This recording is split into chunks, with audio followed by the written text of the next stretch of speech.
The letter arrived on a Tuesday morning, tucked between two envelopes of estate business that Edward Aldridge had already decided not to read until afternoon. His secretary, a thin man named Percy Holt, placed it on the desk with the careful deliberateness of someone who understood that certain pieces of paper changed the temperature of a room simply by existing. Edward noticed the Harwick seal before he noticed anything else.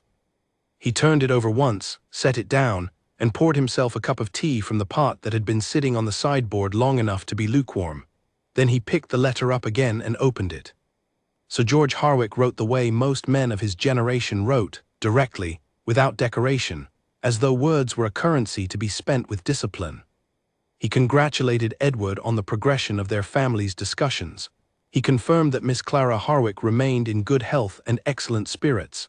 He suggested that a formal meeting be arranged for the 14th of October at Harwick House in the village of Millhaven, where the family intended to spend the autumn season.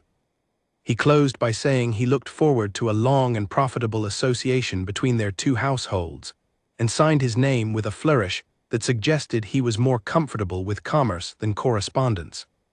Edward read the letter twice. He folded it along its original creases, placed it in the left-hand drawer of his desk, and sat for a while looking at the window. Outside, the grounds of Ashworth Park were doing what they always did in early autumn, turning slowly gold, the old oaks beginning to release their leaves in small, reluctant batches, the lawns still green but with a tired quality, as though the grass knew what was coming and had already begun to prepare itself. It was, by any reasonable measure, a beautiful view. Edward had looked at it every morning for 31 years and had long since stopped seeing it. He was not an unhappy man. That was important to understand about Edward Aldridge, because unhappy men do unusual things for dramatic reasons, and what Edward did next was not dramatic in its origin. It was practical. It was, in its own way, entirely logical. He was not a man fleeing misery. He was a man who had spent his whole life receiving information about the world through a particular kind of filter, the filter of his title, his estate, his name, and who had, after considerable thought, decided that he wanted at least one piece of important information to arrive unfiltered. The information in question was this: what was Clara Harwick actually like? He had read her letters. There were 4 of them, written over the course of the previous spring and early summer, each one composed with the neat precision of a woman who had been taught that a letter was a formal document and should be treated as such. They were pleasant letters. They were intelligent letters. They said very little. He had read them carefully enough to understand that she had been careful in writing them, which told him something about her discipline but nothing at all about her character. A solicitor's summary of a person's virtue was not the same as a person's virtue. A portrait was not a face. His solicitor, Mr. Arthur Fenn, had provided a report. Miss Clara Harwick, age 24, well-educated with particular aptitude in mathematics and languages, French and some Italian, accomplished at the pianoforte though reportedly modest about it, known in her local community for various charitable works connected to the village school, no history of illness, no known difficulties of temperament. Her father's fortune, built through the manufacture of precision mechanical components, was substantial and securely managed. She was, the report concluded, an excellent prospect. Edward had read the report. He had thought about the phrase "no known difficulties of temperament" for a good while. It was the kind of phrase that could mean almost anything. A woman with no difficulties of temperament might be genuinely kind and even-natured. She might also be so thoroughly trained in the concealment of her actual self that her temperament had never been observed at all. The distinction mattered. Edward had known women of both kinds, and they were not interchangeable. He called for Percy Holt. "I need you to arrange something quietly," Edward said. "I am going to travel to Millhaven ahead of the 14th, not as myself. I need lodgings at the local coaching inn, something modest, paid in advance under the name Ward, Thomas Ward." He paused. "A traveling clerk, commercial business, vague enough not to invite specific questions." Percy Holt was 53 years old and had served the Aldridge household for 22 of those years. He had a face that was specifically designed to reveal nothing, and he employed it now with considerable skill. "Shall I pack for a brief stay, Your Grace?" 3 days, no formal clothing, nothing that looks as though it cost more than a working man earns in a month. "Very good," Percy made a small note on the pad he always carried. "Will you require transport?" "I will take the public coach from Shropshire. I will arrange the Millhaven portion myself." Edward considered this for a moment. "I would prefer that no one at Ashworth knows where I am going or why." Percy looked up from his pad. There was something in his expression that was not quite a question and not quite a warning. "And the formal arrangements with the Harwicks, Your Grace, the 14th. I will return in time for those. I am not cancelling anything, I am simply arriving early." Edward picked up his lukewarm tea and finished it. "I want to see the place before I am expected. I want to see the village. I want to observe." "Of course," Percy said. He wrote something else on his pad, and Edward was almost certain it was not related to the travel arrangements. He had the distinct impression that Percy understood exactly what was happening and had chosen, in the generous and loyal manner of a man who had served one family long enough to consider their interest his own, to pretend that he did not. Edward was grateful for this. He did not say so because Percy would have found the acknowledgement unnecessary. The journey took 2 days. Edward had forgotten, or perhaps had never known, since it had been many years since he had travelled in public conveyance, how different the world looked from inside a coach with strangers. There was a farmer from Shropshire who talked with great enthusiasm about the grain prices and received no encouragement whatsoever but continued regardless. There was a young woman travelling to meet her sister, who fell asleep against the window 40 minutes after departure and did not wake until they stopped to change horses in the early afternoon. There was an older gentleman who read a newspaper with the focused intensity of a man diffusing something, and who shared no words with anyone during the entire first day. Edward listened, he watched. He wore his brown suit and his battered hat, and he answered when spoken to with the careful vagueness of a man whose business was genuinely uninteresting, and no one looked at him with the particular quality of attention that people directed at a duke. It was a strange feeling, not unpleasant. A little like being invisible, but not in the way invisibility was usually described, not like being ignored or dismissed, but like being present without weight, like a man who existed in a space without the architecture of his own reputation surrounding him on all sides. He arrived in Millhaven on a Wednesday evening as the light was going grey, and the village was in the quiet process of closing itself for the night. The coaching inn was called the Crown, and it was exactly what he had expected: old timber, low ceilings, a common room with a fire that was warm enough to justify staying near it, and a landlord named Philip Crane who asked no questions of any guest who paid in advance and smiled without showing too many teeth. Edward paid for 3 nights, carried his own valise up a narrow stair, and sat in the small room under the low sloping ceiling for a while, looking at the wall. The wall had nothing on it. This was restful. He ate in the common room that first evening, a simple meal of bread and beef, and a glass of ale that was better than he had expected, and listened to 2 men at the next table discuss the Harwick estate with the easy familiarity of people for whom a wealthy neighbour was simply a feature of the landscape, like a river or a hill. They did not say anything remarkable. Sir George was a fair man, they thought, though he worked his people hard. The Harwick daughters were both pleasant enough. The younger one, Miss Ellen, was livelier. The elder one, Miss Clara, was quieter but sharper, they said, in the way that people sometimes say sharp as though it explains itself. Edward found it explained nothing at all and was grateful for that. He went to bed early and slept better than he had in weeks. In the morning he walked the village. Millhaven was not a large place. It had one main street with the usual arrangement of shops and a small market square that was busiest on Thursday mornings when the weekly market ran. There was a church with a very old tower and a graveyard that extended behind it in a companionable kind of way, as though the dead were simply residents who had moved to a quieter part of the village. There was a school and a blacksmith, and a small library housed in what had once been a private home, its door propped open despite the chill in a way that suggested the librarian had strong opinions about access to books. Edward walked slowly. He bought a newspaper from a boy near the market who looked at him with the frank assessment that children reserve for strangers and then promptly lost interest. He read the newspaper sitting on a bench near the church, or at least he held it and looked at it while he watched the village go about its mourning. He was looking for nothing in particular. He told himself this. He was simply becoming familiar with the place before he arrived in it officially, which was a practical thing to do and not at all connected to any specific hope of seeing a specific person. He saw her at 10:15. She came into the market square from the east on foot, with a younger woman beside her who was talking quickly and gesturing at something across the square, and a maid following 3 steps behind carrying a basket. Clara Harwick, and he knew it was her, not from any portrait but from something in the way she moved, with a kind of easy attention to her surroundings as though she was accustomed to noticing things, wore a dark green coat and no hat, which seemed like a choice rather than an oversight. Her hair was dark and pinned up in the uncomplicated manner of a woman who considered hair a practical matter. She was not what any portrait would have prepared him for. The portrait had been still. She was not still at all. He watched her stop at the fruit seller's stall. He watched her examine something in her hand, an apple he thought, or perhaps a pear, and speak to the seller with the matter-of-fact directness of someone accustomed to dealing with people on equal terms. Then she turned, said something to the younger woman beside her, her sister Ellen, presumably, and pointed at something across the square. The younger woman responded with what looked like an argument. Clara listened, responded briefly, and the argument appeared to conclude not in victory for either party but in a kind of practical compromise, both of them moving toward a different stall together. Then a small thing happened. An elderly woman near the front of the fruit seller's queue received her change, looked at it, and seemed uncertain.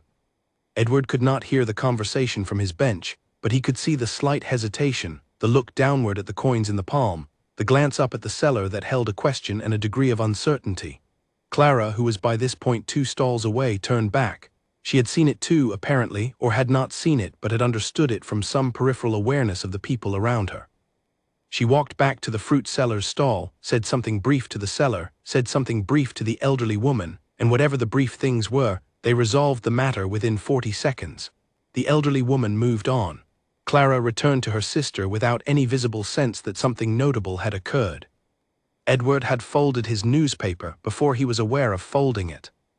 He sat on the bench for another few minutes after they left the market square, thinking about what he had observed. It was not that he had seen something extraordinary.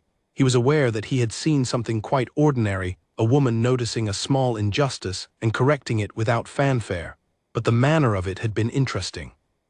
There was no performance in it, no pause to check whether anyone had observed her kindness, no slight adjustment of expression that suggested she was aware of an audience. She had done it because it needed doing, and then she had continued with her mourning. He walked back to the inn with the slow pace of a man who was thinking more carefully than his expression suggested.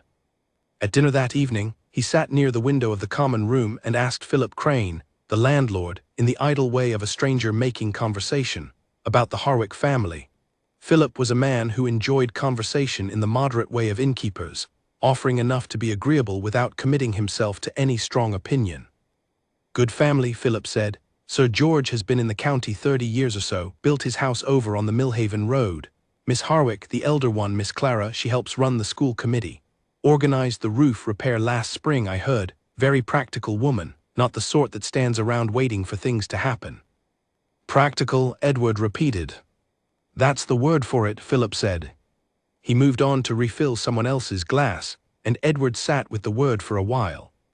Practical, he had known many practical people. Practicality was not in itself a virtue or a flaw. It depended entirely on what a person chose to be practical about, and in what direction their practicality ran. A person could be practical in the service of ambition, or in the service of other people, or in the service of their own comfort, or in the service of something harder to name but more important. He had not yet seen enough to know which kind of practical Clara Harwick was. But he was beginning to understand that she was not the careful, composed, performed young woman that 4 precisely written letters and a solicitor's report had suggested. She was something else. What that something else was, he could not yet say. He went upstairs that night with the distinct and unfamiliar sensation of being genuinely curious about another person. It was not a feeling he was well acquainted with. It was not unpleasant. It sat in his chest with a kind of quiet weight, like a question that had not yet found its shape, and he lay in the room under the sloping ceiling and listened to the inn settle around him and thought about a woman in a green coat who had not checked whether anyone was watching when she corrected a stranger's change, and he did not sleep for some time, and he did not particularly mind. Outside, the village of Millhaven went dark in the ordinary way of small places, one lamp at a time, one window after another going quiet, the street becoming a still thing under the cloud-covered sky. Somewhere down the lane, a dog barked once and then stopped. The leaves moved in the oak tree near the churchyard wall. The clock in the market square marked 11 with a sound that traveled further in the cold than sounds usually did. Edward Aldridge, who was here under a false name and wearing a borrowed life, stared at the ceiling and understood, with the precision of a man who preferred not to deceive himself about his own condition, that he had not come to Millhaven merely to observe. He had come because something in him had been afraid that the information he needed was information that could not be delivered by letters or reports or portraits, that it existed only in the unmanaged, unrehearsed reality of a person living her actual life, in a village market, on a cold morning, with no Duke watching. He had come because he needed to know if there was someone real inside the arrangement his family had constructed. He was beginning to think there was. The thought should have been reassuring. In many ways it was.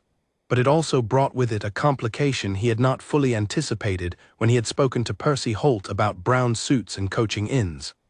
The complication was this: if Clara Harwick was genuinely who she appeared to be in the market square, thoughtful, direct, unself-conscious, real, then she deserved a genuine introduction, not a managed one, not the version of him that arrived in a carriage with a name like a piece of architecture and a title that preceded him into every room he entered like an announcement. She deserved the man, not the Duke. And the man, at this particular moment, was lying in a small room in a coaching inn under a false name, which was not, he acknowledged to himself in the dark, an entirely honest beginning. He would think about that in the morning. He closed his eyes. The dog down the lane barked once more and was quiet, and Millhaven slept. He was up before 7. The inn was already moving by then, voices from the kitchen below, the smell of bread and wood smoke climbing the stairs, the particular morning sounds of a place that had been waking itself up in the same way for 100 years. Edward, dressed in his clerk's suit, washed his face in the cold water from the basin, and stood at the small window looking at the street below, where a cart horse was being harnessed with great patience by a man who was not in a hurry about it. The day was sharper than the one before. Frost had laid itself very thinly on the cobblestones overnight, just enough to catch the early light and make the village square look briefly like something out of a winter painting, all silver edges and pale blue shadows between the buildings. By the time Edward came downstairs, the frost was already retreating under the morning's weak sun, and the street had returned to its ordinary self. He ate breakfast alone at the window table. Philip Crane's wife, a broad-shouldered woman named Agnes, who carried the running of the inn with the efficiency of someone who had long since stopped thinking about it consciously, brought him eggs and bread and a pot of tea without being asked, which suggested she had already formed an accurate impression of his habits. Edward thanked her. She nodded once and went back to the kitchen. He liked her immediately, in the way he sometimes liked people who had no interest whatsoever in being liked. He had made a small plan during the night's sleepless hours. It was not a complicated plan. He would walk the village, as he had done the day before, and he would give the morning's chance whatever room it needed to operate. He was not going to arrange an encounter. He was not going to position himself near the market square at a calculated hour or manufacture a reason to cross paths with anyone in particular. He was going to walk and observe and allow the village to be itself and see what the village contained. This plan lasted approximately 45 minutes. He had been walking the lane near the east side of the market square, looking without much purpose at the window of the small haberdashery, when he heard footsteps on the pavement behind him, a quick, decisive sound, the footsteps of someone who knew where they were going, and then a voice. "Excuse me." He turned. Clara Harwick was standing 3 feet away, without her sister this time, with only the maid at a short distance behind her, and she was looking at him with the direct, assessing expression of someone who was accustomed to looking at people directly and did not consider this unusual. She had the same dark green coat. In daylight, closer than yesterday's bench had permitted, she was, he searched for the right word and discarded several that seemed either too much or too little, composed. Not in the performed way of a drawing room, in the way of a person who occupied themselves fully, without extra. "I believe you are the gentleman who asked me for the post road yesterday," she said. It was a statement, not a question, though it ended with the slight upward inflection of someone inviting confirmation. "I am," Edward said. He was aware of several things simultaneously, that he had not expected to be addressed, that he was not at this moment managing anything, and that his heart had done something slightly irregular that he chose to attribute to the cold air. "I found it eventually. The second set of directions was more reliable. The first set was entirely my fault," she said, with no trace of false modesty and no excessive apology. "I gave you the right road with the wrong turn. I had it confused with the lane that goes to the mill. The road signs in this village have been incorrect for as long as I can remember, and the parish council has a great deal to answer for on that particular subject." "I do not hold you personally responsible for the parish council," Edward said. Something in her expression shifted, not quite a smile, but the thing that occurs just before a smile, a kind of internal adjustment. "That is generous of you," she said. "Are you staying in Millhaven for business?" Briefly, he said, "I am passing through on commercial matters, nothing of any great interest." "Millhaven is a good place to pass through," she said. "It is also surprisingly a good place to stay. It has more character than it looks as though it should, given its size." She paused. "I am Clara Harwick. My family lives on the road east of the village." "Ward," Edward said. "Thomas Ward." The name came out of him as easily as it had the first time, and he found he disliked it slightly more than he had before. "Pleased to make your acquaintance, Miss Harwick." She looked at him for a moment with an expression he could not entirely read. It was attentive, interested in the observational sense, not in the social sense. He had the impression of being considered, though not unkindly. Then she said, "Are you familiar with this part of the country, Mr. Ward?" "Not particularly," he said. "I travel enough that many places become familiar without becoming known, if that distinction makes sense." It apparently made sense to her, because she nodded without the slight delay that people produced when they were working out whether something made sense. "It does make sense," she said. "There is a difference between knowing a road and knowing a place." She looked toward the end of the lane. "I am going to the library this morning if you have no particular direction in mind." It is a very small library, but the woman who runs it has strong opinions about organization, and everything is exactly where it ought to be, which is unusual in my experience of libraries. Edward did not have any particular direction in mind. He said so. She began walking, and he fell into step beside her, slightly surprised at himself, in the way a person is surprised when something occurs that they had not planned and find they cannot object to. The library was 2 streets from the market square, in a narrow building that had once been a merchant's home. The front room had been converted into shelves from floor to ceiling, with a desk near the door where a small, very alert woman named Mrs. Fielding presided over her collection with the satisfaction of a general who has never lost a campaign. She greeted Clara with the warmth of long familiarity, and looked at Edward with the calibrated interest of a woman who maintained a running assessment of everyone who entered her building.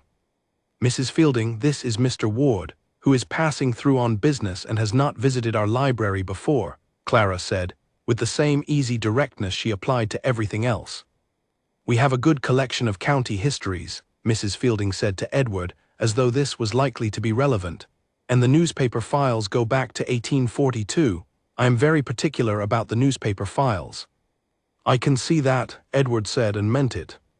Clara moved along the shelves with the ease of someone who knew where everything was and did not need to look at the labels. She pulled out a book, looked at the first page, replaced it, pulled out another. Edward stood in the middle of the room and watched her without being obvious about it, which he was aware was not entirely successful, since Mrs. Fielding was watching him watch her with the composed attention of a woman who missed nothing. "She volunteers here on Tuesday mornings," Mrs. Fielding said quietly, as though this information had been requested. "Has done for 3 years. Reorganized the entire history section last spring. She has a system." "I believe it," Edward said. "Are you actually a clerk?" Mrs. Fielding asked, in a tone that suggested the question was academic. Edward looked at her. She met his gaze with perfect equanimity. "I am currently functioning as one," he said. Mrs. Fielding made a small sound that was not quite amusement and not quite agreement and was possibly both. She returned to her desk. They spent an hour in the library. Edward had not intended to spend an hour in the library, but it happened the way mornings sometimes did in places he had not expected, gradually, without announcement, the time accumulating in the way that comfortable things did. Clara found a book she was looking for, sat at the reading table near the window, and apparently forgot that he was there, which he found he did not mind at all. He found a county history, as Mrs. Fielding had suggested, and read it without absorbing much, and watched the light change on the street outside the window and the occasional person passing on the pavement. Twice, while he was reading, Clara made a small sound that was not quite a laugh, a sound of private amusement at something on the page, contained and unconscious. Both times she did not look up. Both times Edward looked at her and looked away. When they left the library, the morning had moved past 11 and the market square was fully engaged. Clara returned her book. She had been returning it, she explained, because she had already read it and the library needed it back more than she did, which she said as though this were self-evident, and they walked through the market in the direction of the Harwick Road. "Do you enjoy traveling?" she asked. They were passing the butcher's stall. "I find it useful," he said. "Though I am not certain useful and enjoyable are the same thing." "They are not," she agreed. "I enjoy traveling, but I am not often permitted to travel very far, which means I travel mostly within a limited radius and try to see it well." She paused. "I think there is more in a small place than most people investigate." "I am beginning to think so," Edward said. She glanced at him briefly at that, a quick, considering look, the kind that did not linger because it had already gathered what it came for and then looked forward again. "Millhaven has a character," she said. "It is not immediately obvious, but most things with real character are not immediately obvious. That is rather the point of them." Edward thought about that for the rest of the morning. He thought about it through the lunch he ate alone at the inn, and through the afternoon when he walked to the south end of the village and back, and through the early evening when he sat in the common room and wrote nothing in the small notebook he had brought and had so far left entirely empty. He was thinking about it again at 7 in the evening when the door of the common room opened, and Clara's younger sister, Ellen Harwick, came in with a young man who was apparently her intended and a friend of his who was going red in the face about something. They settled at a table near the fire. Edward recognized Ellen immediately from the market. She had the same dark hair as her sister but a more mobile quality, a quicker and more obvious expressiveness.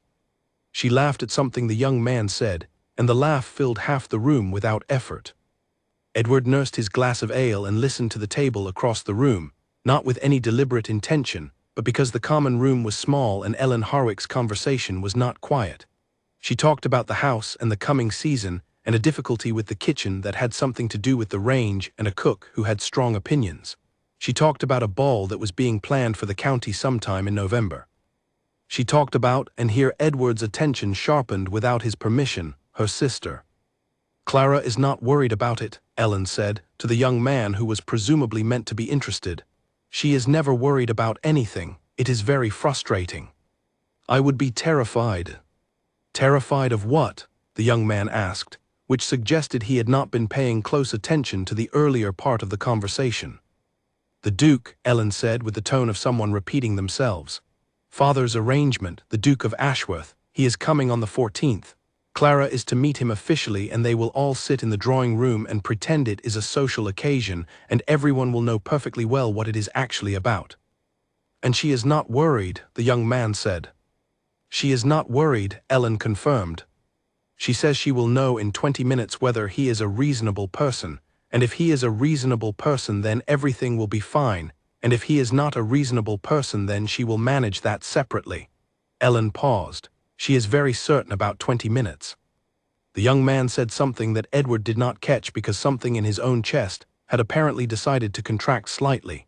He set his glass down with care. He kept his expression entirely neutral in the manner of a man who had spent 31 years keeping his expression neutral in situations that required it, which was an unfortunately useful skill to possess at this particular moment. "What does she mean by reasonable?" the young man's friend said. He had recovered his color somewhat. "I have no idea," Ellen said cheerfully.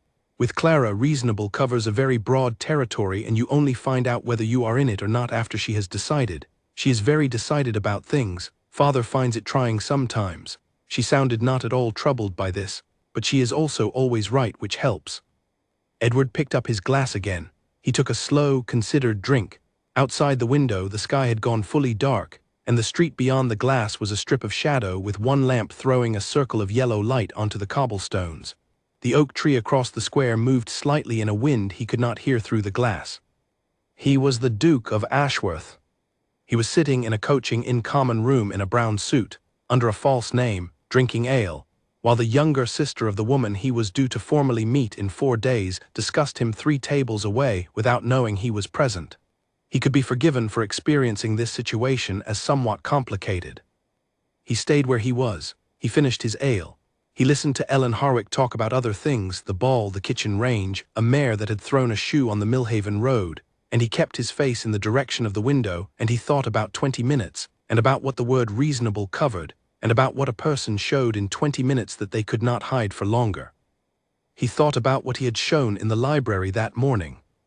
He thought about what he had said about travel being useful rather than enjoyable, and what she had said about seeing a small place well, and the look she had given him at the market when he said he was beginning to think so.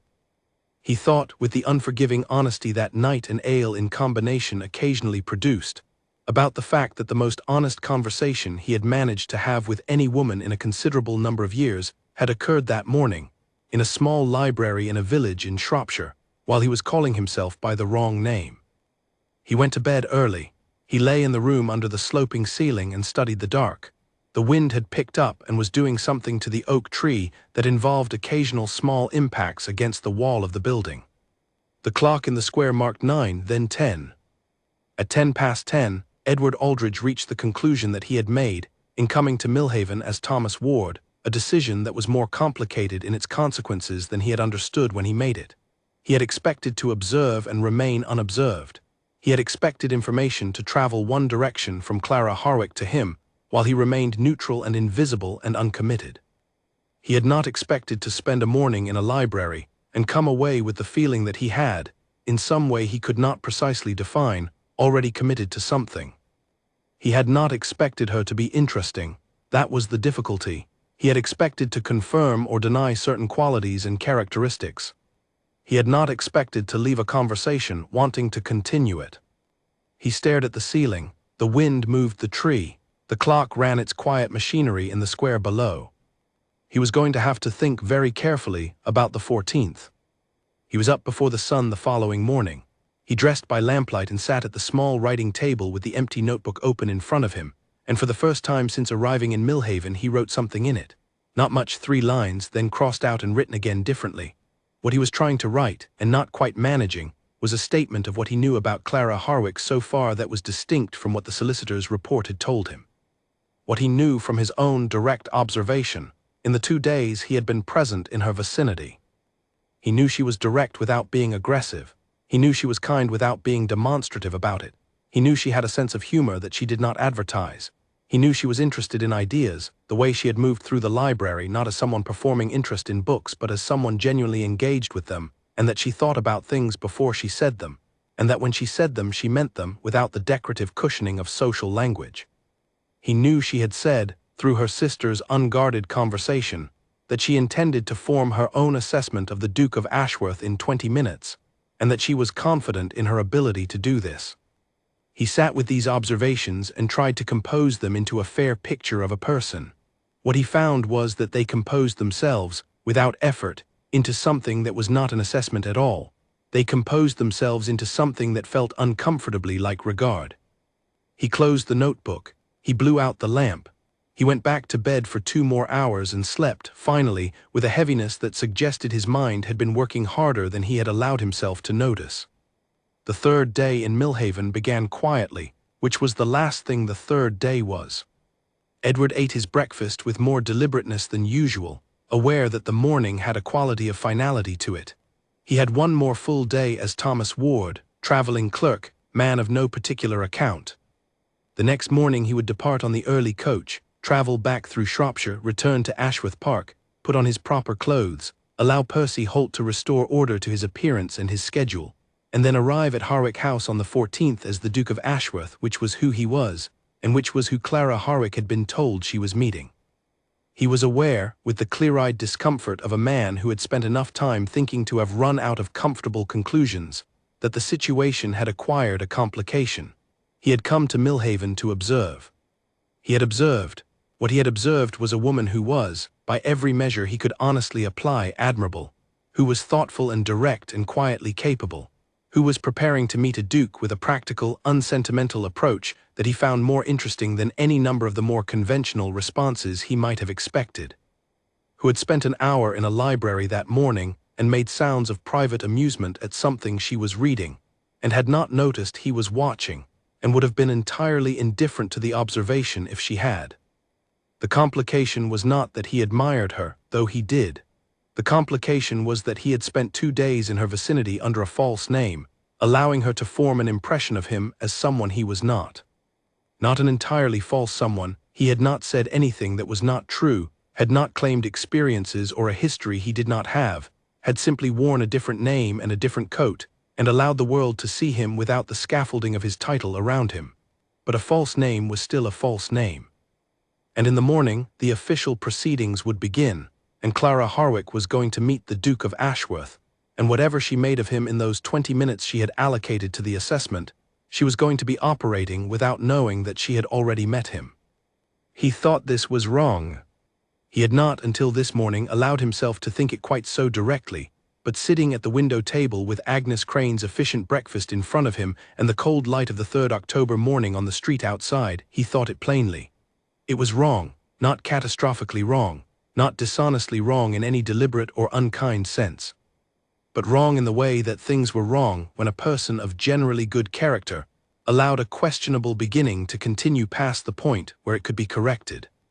He could correct it, that was the thing, he still had time.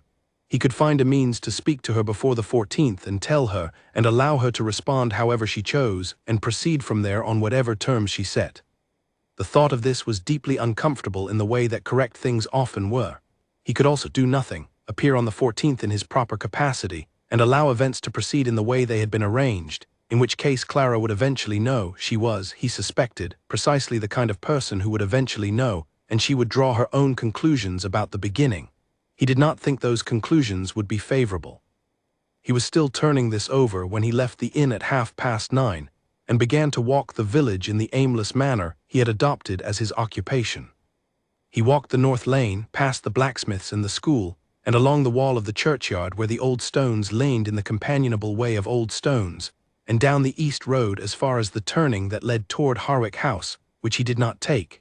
He stood at the turning for a moment looking at the road as it curved away between the hedges, and then turned back toward the village. He was on the lane behind the Harwick estate at 5:20 in the afternoon, when everything changed. He had not intended to walk this particular lane. He had not particularly intended to walk anywhere specific. He had simply been walking in the way of a man who thinks better when his body is occupied, and had found himself on a narrow path that ran along the back wall of the Harwick estate's kitchen garden. The wall was old stone, well maintained, perhaps 8 feet high. On the other side he could hear a garden, footsteps on gravel, the sound of something being set down, a basket or a trug, and then voices. He recognized one of them immediately. He should have walked on. He knew this even in the moment before anything had been said. The correct thing, the thing a man of honest character did when he found himself in a position to overhear a private conversation, was to remove himself from that position. He knew this as a principle. He was 31 years old and had understood this principle for most of those years. He did not walk on. He told himself later that it happened too quickly, that the words arrived before he had made a conscious decision, that by the time his body had received the instruction to move, the first sentence had already passed through him and embedded itself and could not be unheard. This was true as far as it went, but it did not go far enough to constitute an excuse, and he knew that too. Clara was speaking to her sister. Her voice was different from how it was in company, still clear, still direct, but softer, with the particular quality of a voice that is not performing anything for anyone. She had been saying something about the house, about something domestic, before he had come close enough to hear, and when the words reached him clearly they were already mid-sentence. "Not worried, Ellen. I have told you I am not worried, and I mean it." Ellen's voice. "You always say you are not worried, and then you sit up reading until 2 in the morning." "I sit up reading until 2 in the morning regardless of whether I am worried. Those are not connected events." A pause and the sound of gravel shifting underfoot. "I have thought about it carefully. Father is not an unreasonable man. He would not have arranged this if he did not believe it to be a reasonable arrangement. The Duke's solicitor spoke well of him. His estates are managed honestly. He has no record of any conduct that would give concern." "A solicitor speaking well of his own client is hardly reassuring," Ellen said. She was sitting, it sounded like, her voice had the slightly different quality of a person addressing someone at standing height. "No, it is not," Clara agreed, "which is why I intend to arrive at my own conclusion." Another pause, something was moved or rearranged. "I know what I am looking for, Ellen, it is not complicated." "What are you looking for?" The question sat in the air on both sides of the wall. Edward stood absolutely still. He was not breathing with any particular efficiency. "Someone who is present," Clara said. "Someone who is actually in the room when you speak to them, not performing an idea of themselves." The words came with the evenness of something that had been thought about so much it no longer needed effort. someone who can hear a different opinion without treating it as a threat to themselves, someone who, when something inconvenient or surprising occurs, deals with the inconvenient or surprising thing honestly rather than managing it. She paused. I am not asking for anything extraordinary. You are asking for quite a lot, Ellen said. I am asking for ordinary decency, Clara said, which ought not to be a great deal to ask. A silence. Edward could hear the garden, the small sounds of it, the movement of air in the leaves of something nearby, the distant clatter of something from the kitchen. He was aware of the wall against his shoulder, the rough texture of the stone. And if he is not any of those things, Ellen said, then I will tell father that the arrangement does not suit, and we will manage the consequences, and it will be unpleasant for a while and then it will not be. Clara's voice was entirely steady. I have one condition that I have not told father yet. I intend to speak to the Duke alone before any of the formal proceedings. Not for long, 20 minutes will be enough. Enough for what? Enough to know, Clara said simply.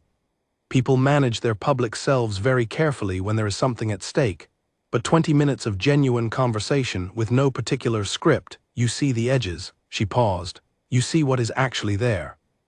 Another silence, longer this time. Edward did not move.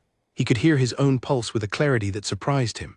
The garden on the other side of the wall was quiet for a moment, and then Clara said something about the evening getting cold, and Ellen responded, and the footsteps moved away across the gravel, not toward the wall but toward the house, growing quieter, until the garden was only sound and presence and the last light dying on the stone above his head. He stood where he was for a long time after the voices had gone. He was not conscious of time passing in any ordinary way. There was the wall and the cold, and the sky going darker at the edges, and the weight of what he had heard settling into him with the deliberate thoroughness of something that had been waiting for the right moment to arrive. She knew what she was looking for. She had named it with a precision that required no interpretation.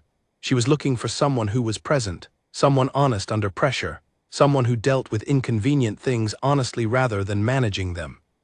He stood against the stone wall of the kitchen garden of the house where this woman lived, and he understood, with a completeness that left no room for comfortable revision, that he had spent 2 days managing himself.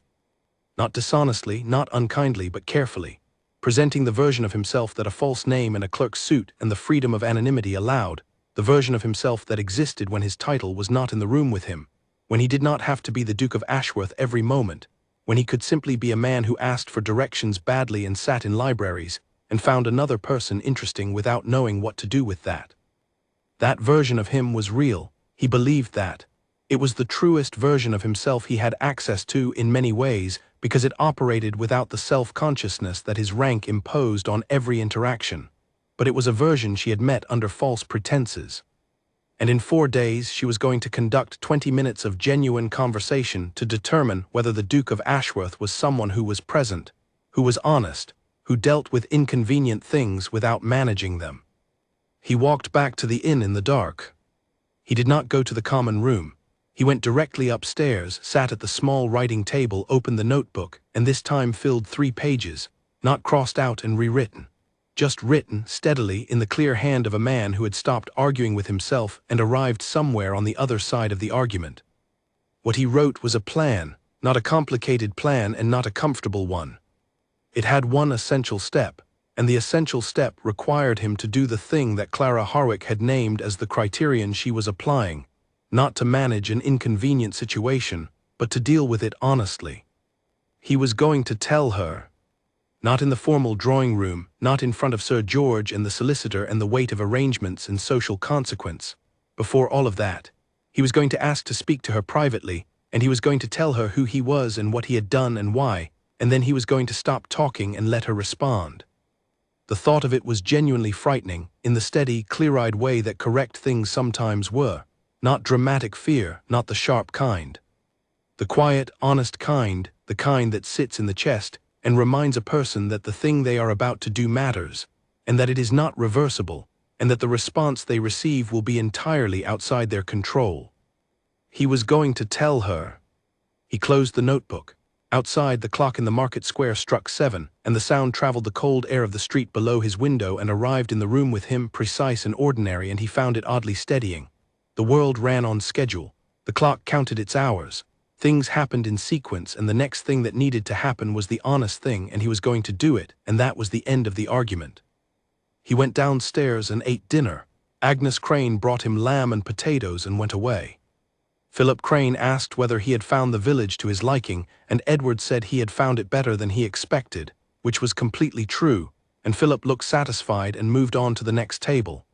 Edward ate his meal in the ordinary, careful way of a man whose next day was going to be difficult, and who wanted, at minimum, to face it well-fed. Then he went upstairs and slept, and for the first time in 3 nights, he slept without interruption, deeply and completely, like a man who had finally put down something heavy. In the morning he would leave Millhaven as Thomas Ward. He would travel back to Ashworth, resume his proper life, make the necessary arrangements for the 14th, and return to this village as himself. But between now and then, between the clerk and the Duke, between the false name and the real one, there was one thing he intended to do, and it was the one thing that, in his estimation, made everything else either honest or dishonest, depending entirely on whether he did it. He thought about the way she had described what she was looking for, and he thought about the way it was entirely, specifically, almost accusingly applicable to his current situation, as though she had described the test without knowing who was going to be sitting it. He thought about someone who dealt with inconvenient things honestly rather than managing them. He was the inconvenient thing. The deception was the inconvenience. And he was going to deal with it, not in spite of the fact that it frightened him, but because it did. He turned over in the narrow bed, and the inn settled around him in the dark, and outside the oak tree stood still against a sky that had finally cleared, and the stars were visible for the first time since he had arrived, very bright and very cold, burning in the way that things burned when the air was clean enough to let them. He looked at the ceiling and thought about 20 minutes and what a person showed in 20 minutes, and whether the man he was in Millhaven, the one who had sat in a library and watched a woman read and asked for directions and meant every word he said, was someone she would be able to see when he arrived in 4 days wearing his proper name. He thought he was the same man. He believed it. But belief was a private thing, and the test would be whether it was visible from the outside to someone who had already formed one impression and was now being asked to accommodate a considerably more complicated picture.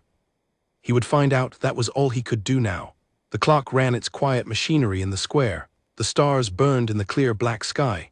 Edward Aldridge closed his eyes and let the night do what nights did, and in the morning everything that needed to begin would begin. He thought, just before sleep arrived, about the fruit seller's market stall, about an elderly woman and incorrectly counted change, and a young woman who had turned back without checking whether anyone was watching. He thought about that specifically because it was the first thing he had seen, and it was the thing that had stayed most clearly, not the conversation in the library, not the words through the garden wall, but that small, unremarked turning back. The choice made when no one was watching, because no one had been watching except for him from a bench across the square, with a newspaper folded in his hands and a life he had temporarily stepped outside of. It was what she had said she was looking for in him, he realized, not performance, not management, the thing a person did when they did not know they were being observed, and she had shown it to him first without knowing before he had known to be looking. There was something in that, a symmetry he could not quite name, something that felt less like coincidence and more like the particular quality of truth, which arrived in small moments and without announcement and was recognized only after the fact. Sleep came, the stars burned on outside the window. The village of Millhaven ran its quiet machinery through the night, as it had for 100 years before this particular evening, and would for 100 years after, indifferent and permanent and faithful in the way that small places were, holding their people and their stories with equal steadiness, making no distinction between the ordinary and the consequential, which were, as Edward Aldridge was just beginning to understand, sometimes the very same thing. He left Millhaven on the 7 o'clock coach, and did not look back at the village as it fell away behind the hedges. He had said goodbye to no one. He had left the correct amount of coin on the writing table in the room with a brief note to Agnes Crane thanking her for the tea, which he was aware was not the kind of note that Thomas Ward the traveling clerk would have written, being both more formal and more genuine than commercial courtesy required. He left it anyway and decided not to think about it further. The journey back through Shropshire took the day. He sat in the coach with 3 strangers who had no interest in conversation, which suited him well. He looked at the country passing outside the window, the lanes and the hedgerows and the occasional farm standing at a small distance from the road, with the self-contained quality of things that had been in their places for a long time, and he thought carefully about the 14th. He arrived at Ashworth Park in the early evening. The house was exactly as he had left it, which was always both its virtue and its limitation. Percy Holt met him at the door with the expression of a man who had been managing the household's expectations for 3 days and was prepared to continue doing so indefinitely. "Everything is in order, Your Grace," Percy said. "Mr. Fenn called on Wednesday. I told him you were attending to a personal matter and would return in good time for the Millhaven appointment."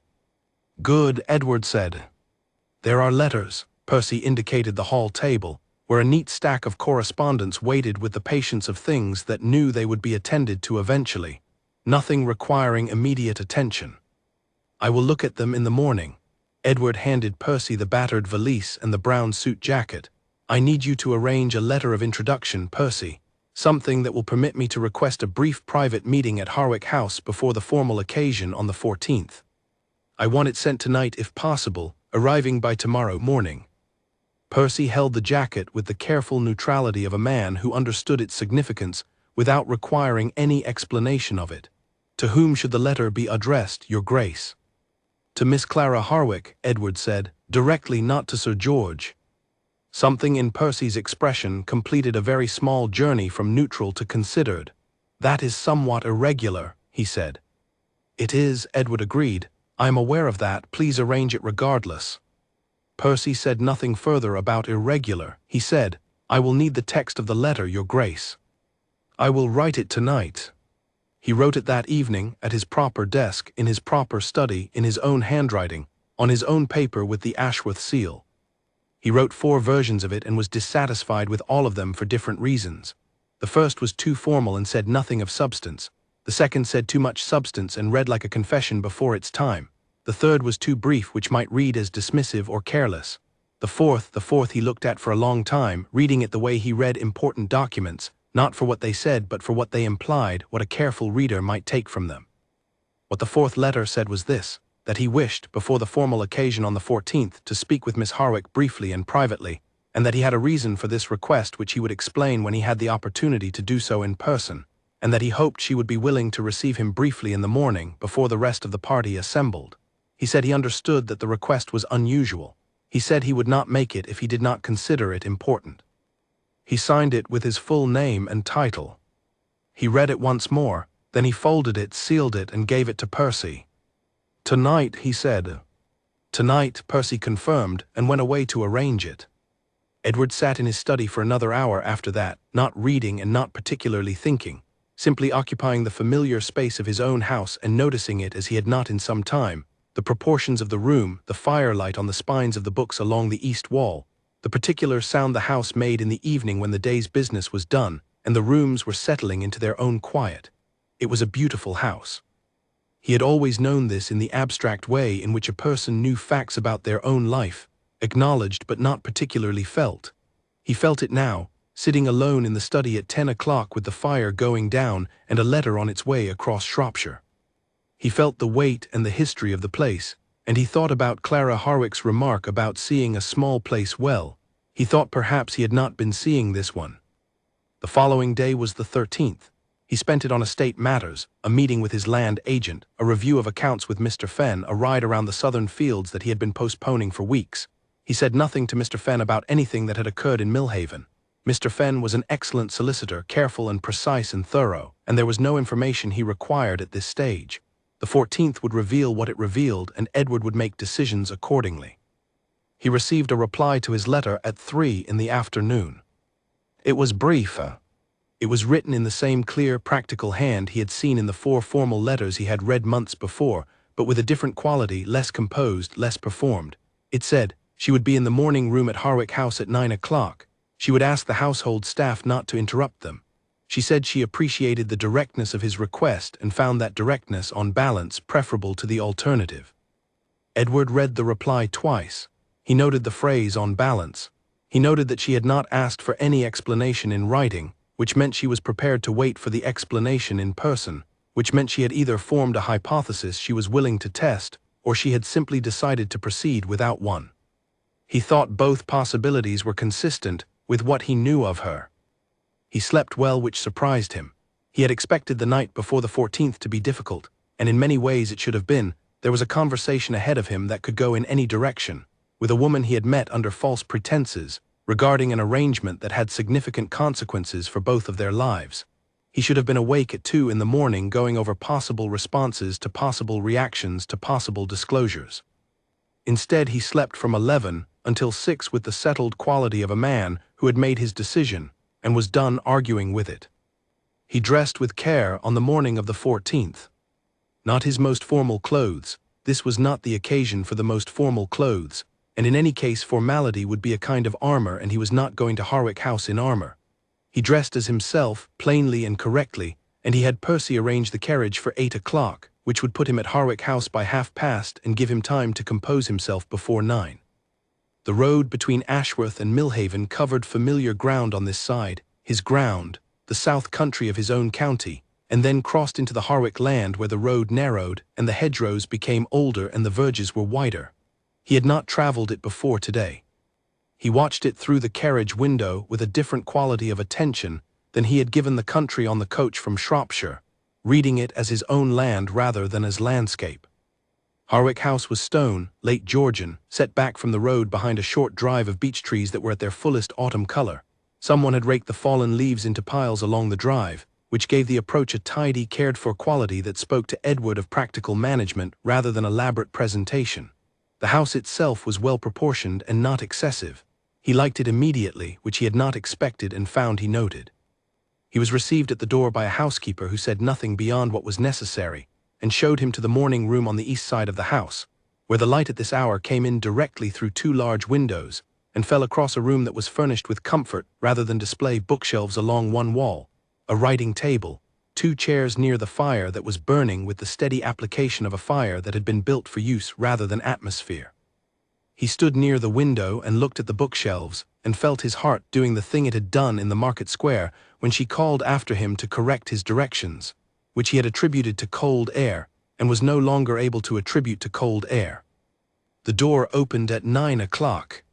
Clara Harwick entered the morning room with the same decisiveness he had observed in the market, not hurried, but intentional, the step of someone who had considered their direction.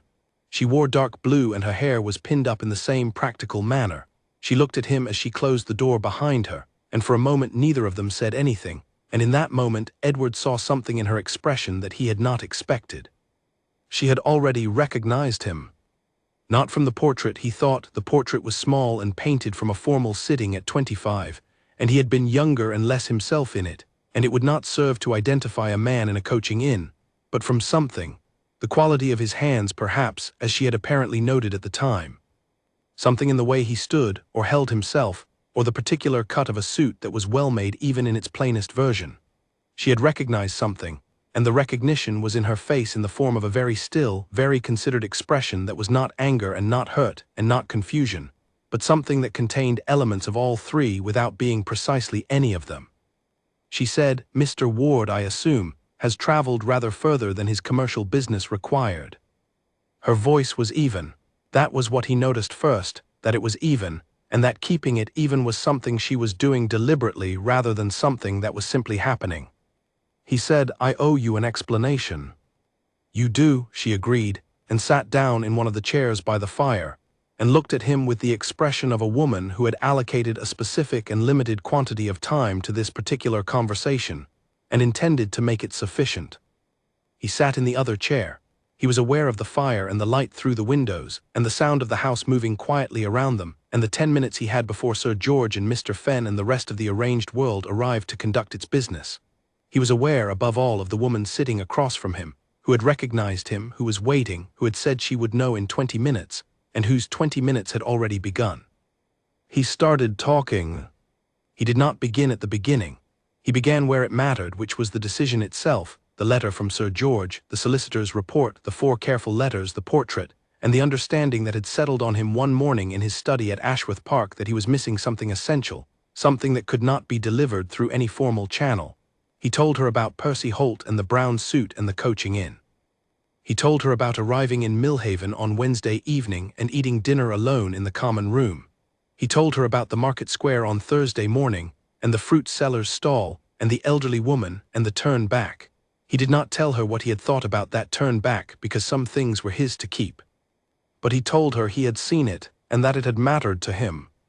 He told her about the library. He told it carefully without embellishment because he was not performing a defense. He was providing an account as accurately as he could of what had occurred and why.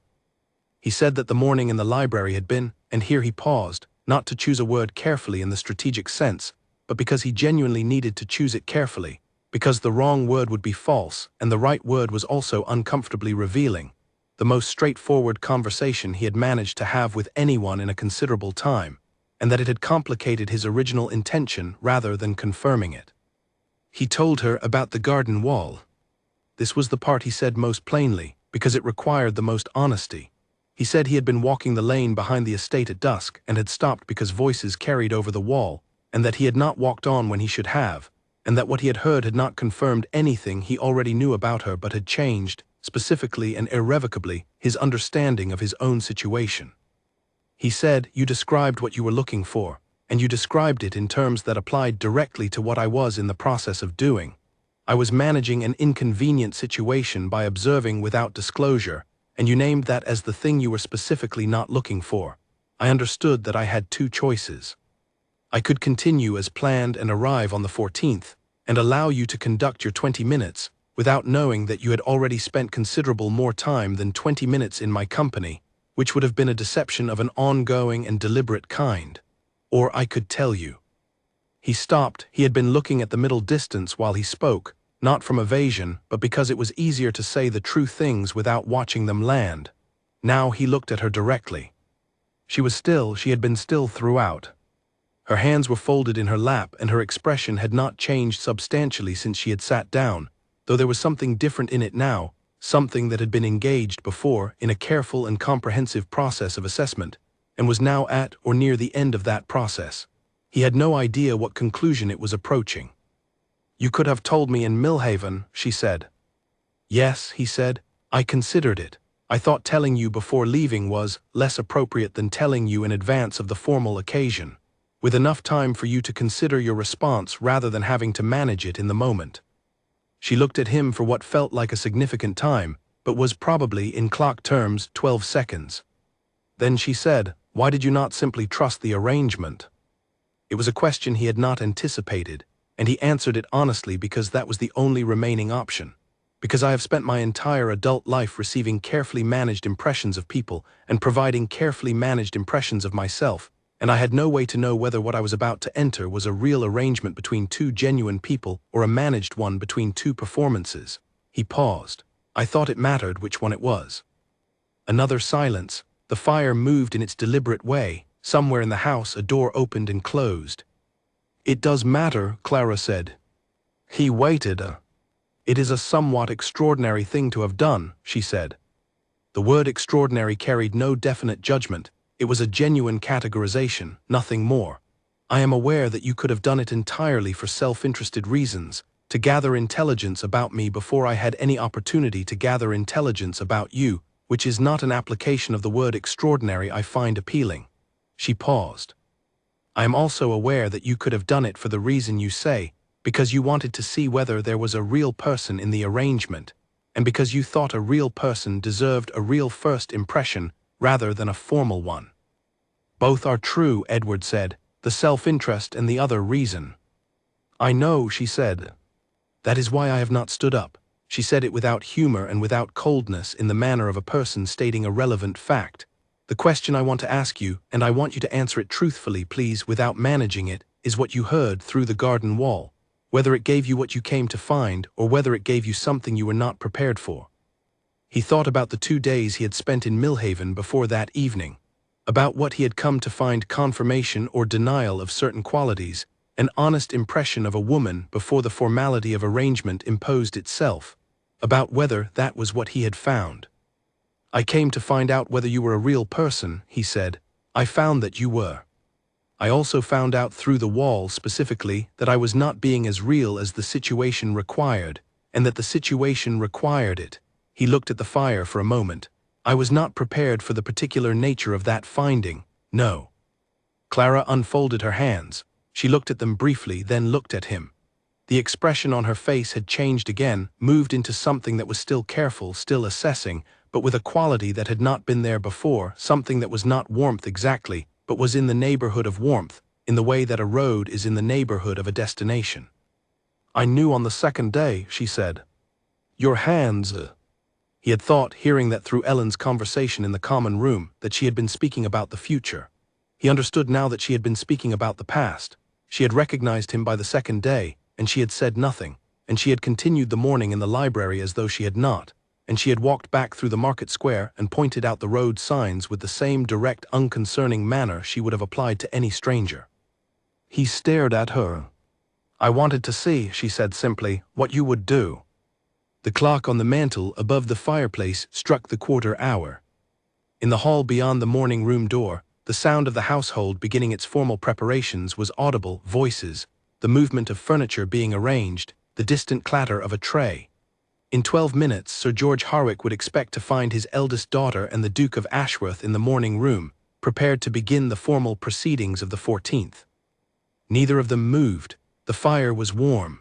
The light through the window had changed with the hour, going from direct to angled, falling across the bookshelves on the far wall with the quiet accuracy of autumn light, which was precise and honest in the way of things that did not have anything to prove. Edward said, "And what did I do?" Clara looked at him with the expression of a woman who had completed a very thorough calculation and arrived at a result she found, on balance, acceptable. She said, "You told me the truth before I had to ask for it." It was not forgiveness, it was not a declaration. It was an accounting of what had occurred, delivered with the same practical directness that she applied to everything else, in the same even voice, in the same morning room where the fire was burning for use rather than atmosphere. It was precisely what she had described through the garden wall, not managed, not performed, not adjusted for the benefit of an audience. He thought it was the best thing anyone had said to him in many years. He thought this in the private, quiet way that people thought things they were not going to say immediately, if ever, because some things needed time before they were spoken, and this was one of them. He sat with it instead. The fire moved, the light shifted. The house moved around them toward the morning's formal shape, and Edward Aldridge sat in the chair across from the woman he was supposed to have met for the first time today, who had known who he was since Thursday morning, and had waited to see what he would do, and he found, in the particular quality of this particular silence, something he had not anticipated finding in Millhaven or anywhere else. He found that he was entirely, undeniably, in the right place. The clock on the mantel said 8 minutes to 10 when the door of the morning room opened, and Sir George Harwick stepped into the silence with the forward-moving energy of a man accustomed to entering rooms and finding them arranged for his arrival. He stopped. The room was not arranged the way Sir George had pictured it. He had pictured his daughter seated on the formal settee, perhaps with a cup of tea, in the composed waiting posture of a young woman receiving a very important caller. He had pictured the Duke of Ashworth standing near the fireplace, perhaps, in the way that important men stood near fireplaces when they were being formally introduced, with a particular quality of upright readiness. He had pictured, in short, the formal version of this moment, which he had been managing in his head since July. What he found instead was his daughter and the Duke of Ashworth sitting in the 2 chairs by the fire, turned slightly toward each other, talking with the easiness of people who had been talking for some time and were not particularly interrupted by being discovered at it. There was no tea. There was nothing performed about either of them. When the door opened they both looked up, and Clara's expression was one he recognized. It was the expression she wore when she had done something in her own way rather than in the expected way, and was fully prepared to account for it. And the Duke's expression was something Sir George could not immediately categorize, which was unusual, because Sir George had spent 30 years in business reading the expressions of men across negotiating tables, and he was very good at categorization. "Father," Clara said, "come in." Sir George came in. Behind him, Mr. Arthur Fenn entered with the quiet efficiency of a solicitor who understood when to be present and when to recede, and receded immediately. Behind Mr. Fenn came Sir George's wife, Margaret, who took in the room in a single comprehensive glance, and sat down in the chair near the window with the composed acceptance of a woman who had long since determined that the best response to her eldest daughter's behavior was a kind of appreciative patience. "Your Grace," Sir George said, with a formality that was genuine rather than performed, "I hope you have been comfortable." "Very comfortable," Edward said. He stood when Sir George entered the room, which Sir George noted was correctly done. "Your housekeeper was most helpful." Sir George looked at his daughter. Clara returned the look without a great deal of expression, which meant she was not going to explain anything in front of Mr. Fenn, and that she would explain later on her own terms to the people whose terms she accepted. Sir George had been Clara's father for 24 years. He translated this correctly and moved on. "Shall we sit?" he said, and made it not a question. They sat. The morning room arranged itself into the formal meeting Sir George had planned, with the particular social machinery that these occasions ran on. Tea appeared from somewhere, managed by the housekeeper with the discretion of long practice. Chairs were occupied at the appropriate distances. Mr. Fenn produced a document and set it on the writing table with the air of a man indicating that the document was present but not urgent. The conversation ran through the expected channels: the journey from Ashworth, the state of the roads, the condition of the season, the management of the Aldridge estates, the recent progress of Sir George's manufacturing concerns. Edward answered everything directly and without embellishment. Sir George asked the questions that men of his type asked, the questions that were not really questions but measurements, and Edward gave him the measurements he was looking for because they were accurate and because he had nothing to hide. At some point during this exchange, Edward became aware that Clara was not watching him the way a woman was expected to watch a man who was being assessed for her future. She was watching him the way she had watched him in the library, with a kind of settled, already arrived attention, as though the question she was interested in had already been answered, and she was now simply watching the proceedings for whatever additional information they might provide, which was a secondary rather than primary concern. Margaret Harwick watched her daughter with the expression of a woman computing something. Mr. Fenn watched the document on the writing table with the expression of a man who understood that the document existed to be signed when the right moment arrived, and that the right moment had not yet arrived. 40 minutes into the formal occasion, Sir George paused in the way that men paused when they had covered the expected ground and were now moving to the point. He said, "I believe you wished to speak with Clara before this morning, Your Grace. I hope the opportunity was useful." He said useful in the specific tone of a man who understood that useful covered a great deal of territory, and was deliberately not asking which territory. "It was," Edward said. Sir George looked at his daughter. Clara met the look with the direct, clear attention she gave all things.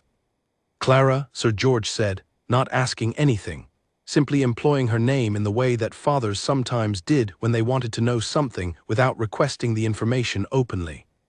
"Everything is in order, father," Clara said. The sentence was simple and complete, and answered every question Sir George had been considering. Sir George looked at Edward. Edward met the look in the way that he had learned, over 31 years of having his authority assessed by men older and more experienced than himself, to meet such looks without performance, without excessive steadiness, simply directly, man to man, across the furniture of a morning room in October. "Good," Sir George said. He picked up his tea. It was, in its own way, a negotiation. Edward understood this. It was the kind of negotiation that occurred without most of its participants acknowledging that it was occurring, the kind that depended on every person present reading every other person present accurately and reaching, collectively, a conclusion that no one would name aloud, but that everyone would subsequently act upon. He had been in rooms where this happened before. He had rarely been in a room where it happened this quickly, or with this degree of, he looked for the word, confidence. Not arrogance. Confidence in the specific sense of two people who had established, separately and then together, a degree of mutual understanding sufficient to function. Clara set down her teacup. She said, into a momentary gap in the conversation, "I have one condition." Sir George turned to her. Margaret Harwick's expression did not change, which meant she had expected this. "I have not raised this before," Clara said with no defensive preamble, "because I wish to be certain of my own position before stating it. I am certain now." She looked at her father steadily. "I would like the terms of the arrangement to include a specific provision regarding my management of my personal finances.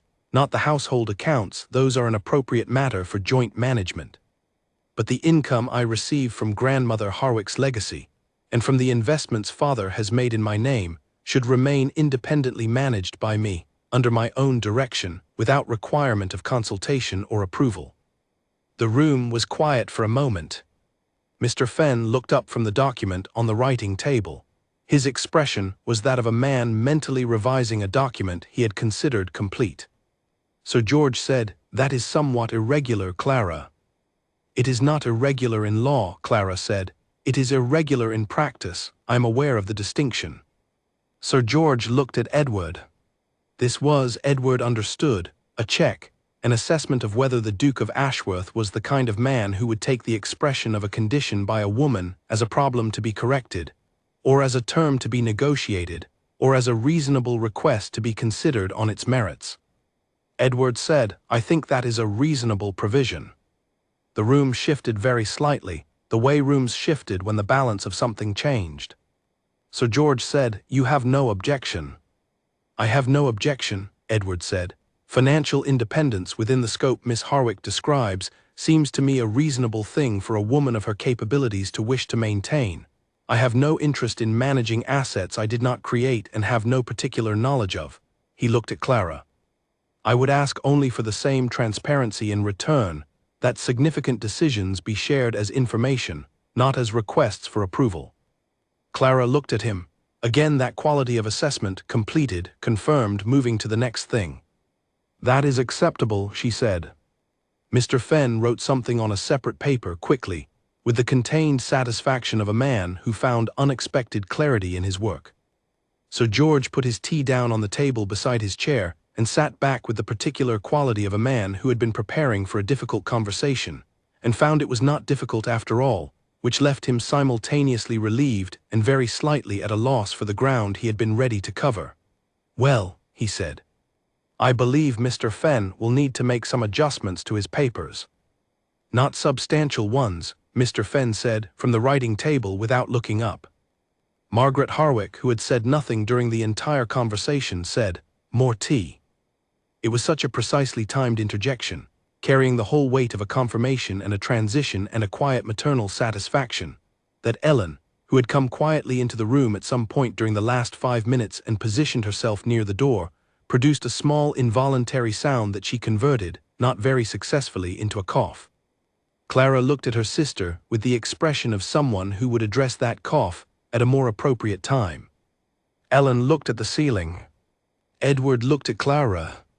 She was sitting with the same contained composure she had brought into the room when the door first opened, not relaxed exactly but settled, the composure of a person who was where they had decided to be and found the decision on balance sound.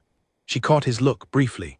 Something passed between them that was not a conversation and not a smile and not a conclusion, but was the thing that preceded all three. He thought, "She is the most interesting person I have been in a room with in a very long time." He thought, "She has known who I was since Thursday morning, and she sat in a library and read her book and made her small sounds of private amusement, and said absolutely nothing." He thought, "I have no idea what the next year will contain, and I am, for the first time in recent memory, genuinely curious to find out." He picked up his tea. It was the right temperature. The fire was warm. Outside the windows of the Harwick morning room, the beech trees on the drive were at their very best color, the deep, saturated amber of late October, the kind that lasted only a few days before the leaves let go and the trees went bare and the world moved toward winter. He looked at the color through the window and found it remarkable, in the way he had been finding things remarkable since Wednesday evening, with a quality of attention he had not brought to the world in some time. "I understand there is a proposed date," he said, redirecting the conversation toward the practical matters still waiting, because there was a time for the internal landscape and a time for the business at hand, and he was, at his core, a practical man. "The spring has been discussed," Sir George said, returning with evident relief to ground he understood. "March or April. Mr. Fenn has suggested the 22nd of March as favorable." "March is agreeable," Edward said. He looked at Clara. "Unless you have a strong preference." "March is agreeable," she said. There was something very slightly different in the way she said it, a shade of something that was not quite humor and was not quite warmth, but contained elements of both. He thought it was the shade of a person who was agreeing to a date, because the date did not matter as much as what it was a date for, and who found that, on this particular morning, what it was a date for was something she could agree to with a clear head. He found, sitting in the morning room of Harwick House on the 14th of October 1887, with autumn burning through the windows, and a document on the writing table being quietly revised by a satisfied solicitor, that he could also agree with a clear head. Mr. Fenn said, "I will have revised terms available by the end of the week." Sir George said, "Good." Margaret poured more tea. Ellen stopped looking at the ceiling and started looking at her sister, with the expression of a younger sibling who has just watched something significant occur and is going to have a great deal to say about it later, in private, at considerable length. Clara gave her a look that communicated awareness of this intention and acceptance of its inevitability. Outside, the beech trees burned their amber in the morning light, and the October day moved steadily forward in the way that days moved when they contained something worth moving toward. And in the morning room, the business of two lives being arranged was conducted with the comfortable practicality of people who had, for their own various and separate reasons, already understood the essential things. The formal dinner that evening at Harwick House was attended by 6 people: Sir George and Lady Harwick, Ellen, Mr. Fenn, a neighbour of the Harwicks named Colonel Herbert Price, who had been invited as social ballast, and Edward. The colonel was a man of 60 who had opinions about fox hunting and the management of rivers, and was very comfortable delivering both, which provided a kind of conversational service. He occupied the segments of the dinner table that might otherwise have fallen into awkward silence, and required only minimal encouragement to continue. Edward sat to Clara's left. This had the natural consequence of giving them proximity without the formal expectation of extended conversation, since Colonel Price was on her right and commanding a significant portion of her attention with something about a fishing dispute on the Wendell. Edward ate his soup and listened to the table's various currents with the particular attention he was developing for rooms that contained Clara Harwick, not watching her exactly, but being aware of her in the way that you were aware of the most stable thing in a room, the thing everything else was, in some indirect way, organized around. Twice during the soup course, she made a reply to Colonel Price that steered his conversation away from something that seemed about to become tedious and toward something marginally more interesting, and she did it so smoothly that the colonel arrived at his new subject apparently under his own direction, entirely unaware of navigation. Edward noticed this both times. He filed it under the growing category of things he noticed about Clara Harwick that he could not have anticipated from any letter or portrait or solicitor's report. During the fish course, in a lull produced by Colonel Price applying himself seriously to his plate, Clara turned slightly toward Edward and said, in a voice that required no particular lowering since the colonel was fully occupied, "Do you often think about what is not in a room?" He considered the question. "I find I am beginning to," he said. She nodded once as though this confirmed something. "The morning room has too few chairs," she said. "I have thought so for years. Father prefers rooms to appear spacious. I prefer rooms to be usable. We have agreed to differ." "You have many areas in which you and your father have agreed to differ," Edward said. "We are both practical people," she said. "Practical people disagree about methods while agreeing about purposes. It is a very sustainable arrangement." She looked at the table in front of her. "He is a good man. He has managed this." She indicated the evening very slightly with a small movement of her hand, with considerably more care than he was required to. He could have done it all differently. "So could you," Edward said. She looked at him with the brief, assessing quality that he was coming to recognize as her version of a pause. "Yes," she said. "So could I." Colonel Price looked up from his plate, apparently refreshed, and said something about the upcoming season, and Clara turned back to him with the composed attentiveness of good manners, and the dinner moved on through its remaining courses with the warm, slightly formal character of a first evening among people who were finding their distances. When the party separated after dinner, the men to Sir George's study briefly, and then everyone reconvening in the drawing-room, Ellen materialized at Clara's side with the efficiency of someone who had been waiting for this exact moment. "Well," Ellen said. "Not now, Ellen." "You knew," Ellen said. "You knew on Thursday. You told me in the garden, and you did not say anything about it, and you let me talk about the arrangement in front of him, and you said nothing." Clara turned her head and looked at her sister with the patient expression of someone who is entirely prepared for this conversation and has been preparing for it since Thursday morning. "I was waiting to see what he would do," she said. And he wrote me a letter and came early and told me himself." She paused, before the formal occasion, before it would have been in any way required. Ellen was quiet for a moment, processing this. "That is either very brave or very strange," she said. "It is both," Clara said. "Most honest things are." They went into the drawing room. Edward was already there, standing near the bookshelves, looking at the titles with the same quality of attention she had watched him bring to the Millhaven library shelves, not performative browsing but genuine interest, the slight forward lean of a person who is actually reading the spines rather than presenting an image of someone who reads. She noticed his hands as she had noticed them on Thursday, hands that were used to being used not decoratively, hands that remembered work. She had known on Thursday from his hands. She had spent Thursday afternoon and evening and Friday morning thinking about what she knew and what she was going to do with it. She had concluded that the most revealing thing would be to do nothing, and to observe, and to see whether the man in the brown suit resolved his own situation or required resolution from outside himself. He had resolved it. He had written a letter that asked for a private conversation before the formal one. That letter had told her more than any 20 minutes of conversation could have, because it was a choice made in private, with no audience, in the full awareness that it was inconvenient and possibly costly to him, and he had made it anyway. She sat in the drawing room and listened to Colonel Price and watched Edward talk with her father, and she thought about the word brave and the word strange and the word honest and the relationship between the three, and she thought about March, which was not very far away, and which she found, to her own mild surprise, she was not inclined to approach with the patient resignation she had been planning since August. She was inclined to approach it with something that felt, if she was honest with herself about it, rather more like interest. Lady Harwick, sitting beside her daughter on the settee, said quietly, without turning from the room's general conversation, "He is not what I expected." "No," Clara agreed. "Is that good?" Clara considered her mother's question with the seriousness it deserved. She thought about unexpected things and what they were worth. She thought about a man who had arrived in a village in a brown suit and asked for directions and gone to a library and stood against a garden wall and then gone away and written a letter, and what all of those individual things composed when you looked at them together. "I think it is very good," she said. Lady Harwick made no further comment. She picked up her teacup.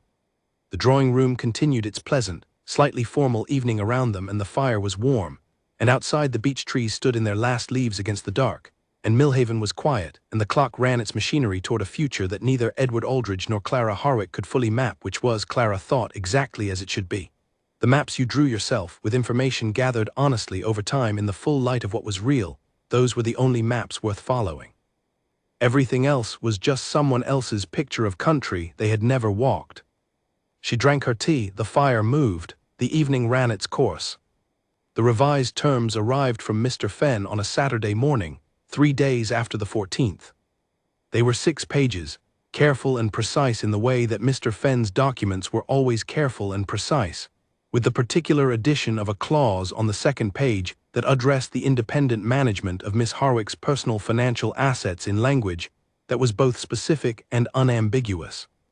Clara read all 6 pages at the writing table in her room, made 2 marginal notations in pencil where she had questions, and sent them back to Mr. Fenn with a covering letter that was 3 sentences long. Mr. Fenn, in his office in Shrewsbury, read the covering letter and the marginal notations and made his own notes. He had been practicing law for 27 years and had encountered in the course of those years perhaps 11 women who had read a legal document with genuine comprehension and returned it with substantive questions rather than questions about the language. Clara Harwick was the 12th. He noted this with the satisfaction of a man who admired precision regardless of its source and wrote his response. At Ashworth Park, Edward was in the middle of a different kind of document. He was writing to Clara. Not a formal letter, not the kind that Percy would manage and dispatch through proper channels, but a personal one, the kind that did not have a clear template or a clear purpose beyond the simple one of wanting to continue a conversation that had begun in a morning room, and had not, in his estimation, come close to exhausting itself. He found the letter difficult to write. He had written many letters in his life, most of them with the ease of a man trained from childhood in formal correspondence, and he was discovering that personal letters operated on entirely different principles. A formal letter was a document. A personal letter was a gesture. Documents had correct forms. Gestures could be miscalibrated in either direction, too much or too little, and there was no template for the right amount, and the right amount was different for different recipients, and he did not yet know with any precision what the right amount was for this particular recipient. He wrote 4 attempts, all of which he read back and found insufficient for different reasons. The first was too short and read as an afterthought. The second was too long and had several sentences that, on rereading, appeared to claim more than he was certain of. The third was about the right length but had the wrong tone, too formal in some places and too familiar in others, as though 2 different men had contributed alternate paragraphs. The fourth he read twice slowly, and concluded that it said what he meant in approximately the right proportions, and that its imperfections were honest ones rather than managed ones, and that this was probably the correct standard to apply. He sent the 4th letter. Clara received it on Monday.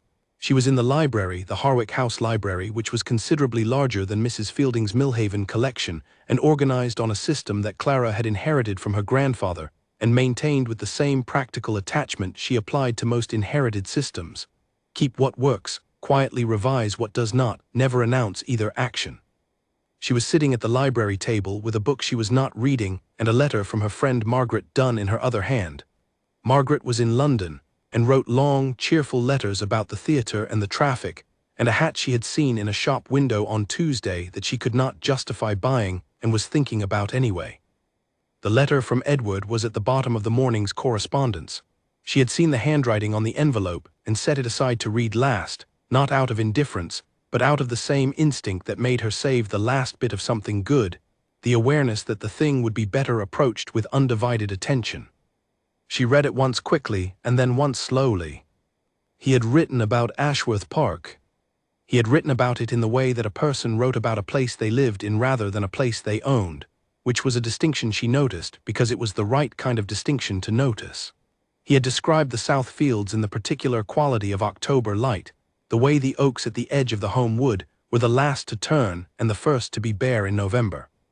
He had said, without apparent self-consciousness, that he had been looking at the view from his study window every morning for 31 years, and had recently begun to see it differently, and that he attributed this change in perception to a general revision of attention that had begun in Millhaven, for which he found himself grateful. He had asked at the end of the letter 2 questions. One was practical, whether the terms from Mr. Fenn had been satisfactory, or whether there were elements she wished to raise directly with him rather than through the solicitor. The other was not practical. He had asked, what was the book she had been reading in the Millhaven library, and had it been worth returning? She sat with the letter for several minutes. She thought about what a question meant, when a question was asked by a man who could have asked 1,000 safer questions and had asked that one instead. She thought about what it revealed about the kind of attention a person was paying, not to the event, not to the arrangement, but to the detail, to the specific small thing that had occurred in a room on a morning that he had experienced, at least in part, as a stranger. He had been paying attention to her, not to the performance of her but to the actual her, the person reading a book in the corner of a library, making small sounds she did not know were audible. She sat with this. It was a lot to sit with. Then she picked up a pen and wrote back. Her letter was shorter than his. She answered the practical question first. Yes, the terms were satisfactory with the 2 clarifications she had sent to Mr. Fenn, who she anticipated would resolve them without difficulty. Then she answered the other question. The book had been a collection of essays on the natural history of the English hedgerow, by a man named Dr. Oliver Marsh, who had spent 40 years walking the lanes of 5 counties and writing down what he found in them. It was, she said, worth returning. It was also worth reading, which she had already done, which was why she was returning it rather than keeping it. She said that the best books had a quality of wanting to be in the right hands at the right time, and she was not certain she was the right hands at this moment. Perhaps in a few years she would find it again and it would mean something different. She wrote 1 more paragraph. She wrote it with slightly less care than the rest, which meant it was probably more honest than the rest, which was the usual relationship between care and honesty. She said she had noticed, in the morning room on the 14th, that he had answered her father's questions without looking for the answer that was expected of him, which was rare among men in his position.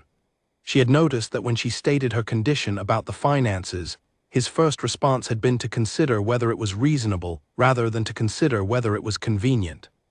She had noticed that he said both things were true, the self-interest and the other reason, rather than claiming the purer motive alone, which would have been easier and less accurate. She said she found these things worth writing down, even in a letter, because she had a habit of writing down the things she found important, and she found these important.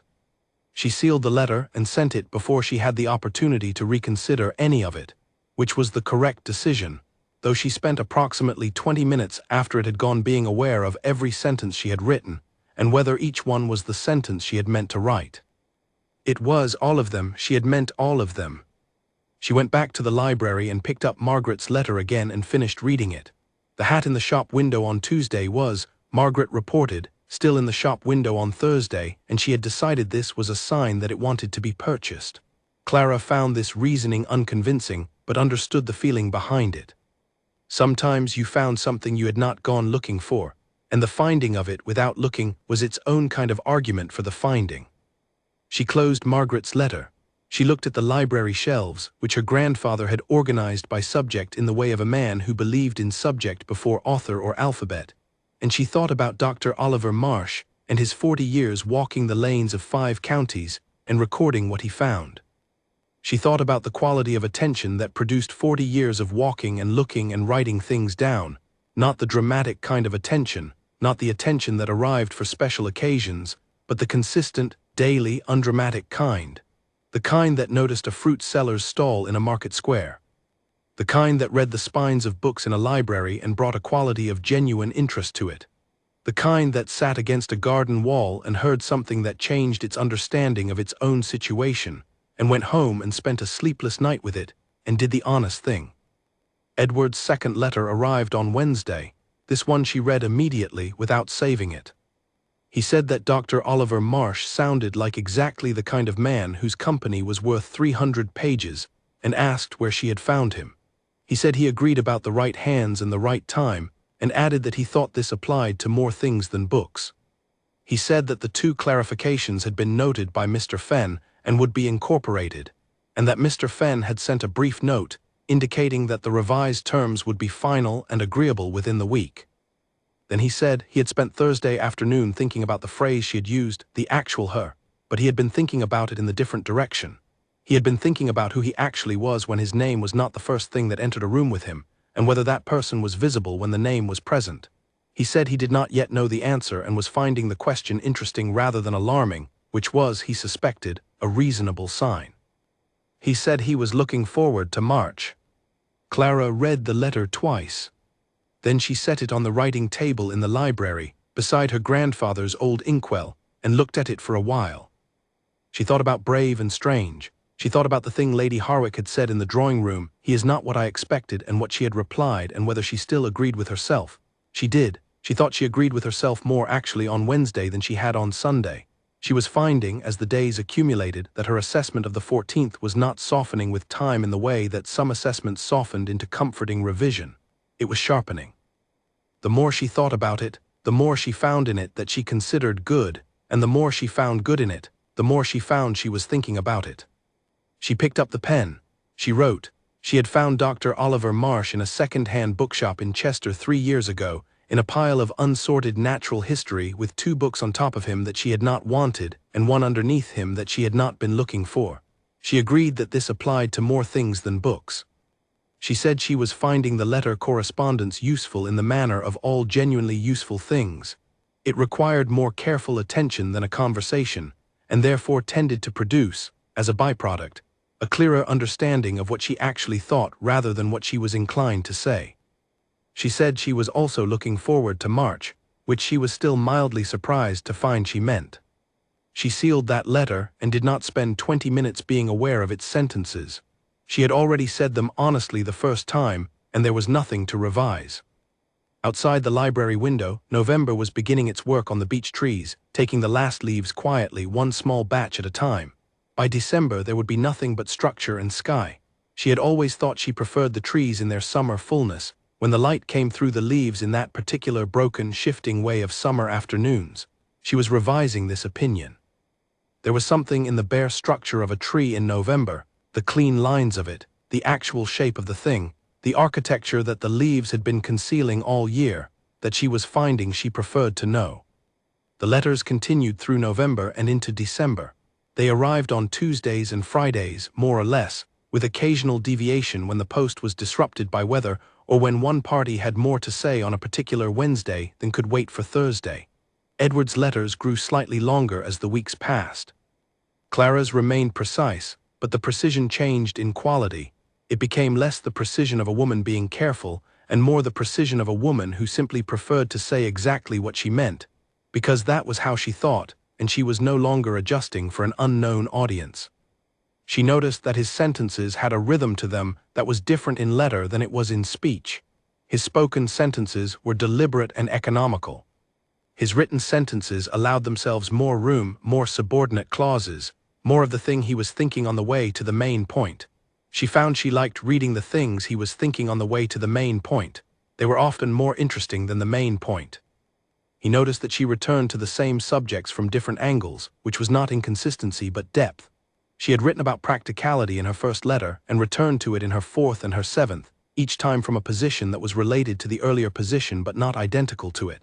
It was like watching someone walk around an object, examining it from different positions, building a three-dimensional understanding of it rather than accepting the first angle as complete.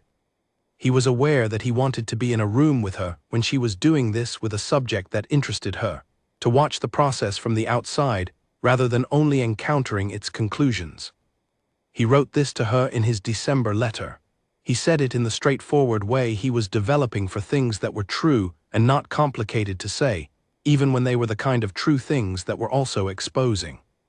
He said he found he was looking forward to conversations more than he was looking forward to the event itself, which was, he acknowledged, perhaps an unusual thing to write to a woman one was engaged to marry, but which was true and which he suspected she would find preferable to a more conventional sentiment. She wrote back it was not unusual, it was accurate. The event itself was a formality of the kind that formalities were, and formalities, in her experience, ran themselves. The conversations were the part that required actual persons and could not run themselves, and she was also looking forward to them. She added at the end of that letter something she had been thinking about since the 14th and had not yet found the right place to put. She said she appreciated that he had told her about the garden wall. Not only that he had told her at all, but the way he had told her, without diminishing the seriousness of the situation, without asking in any way for a response that would make it easier for him.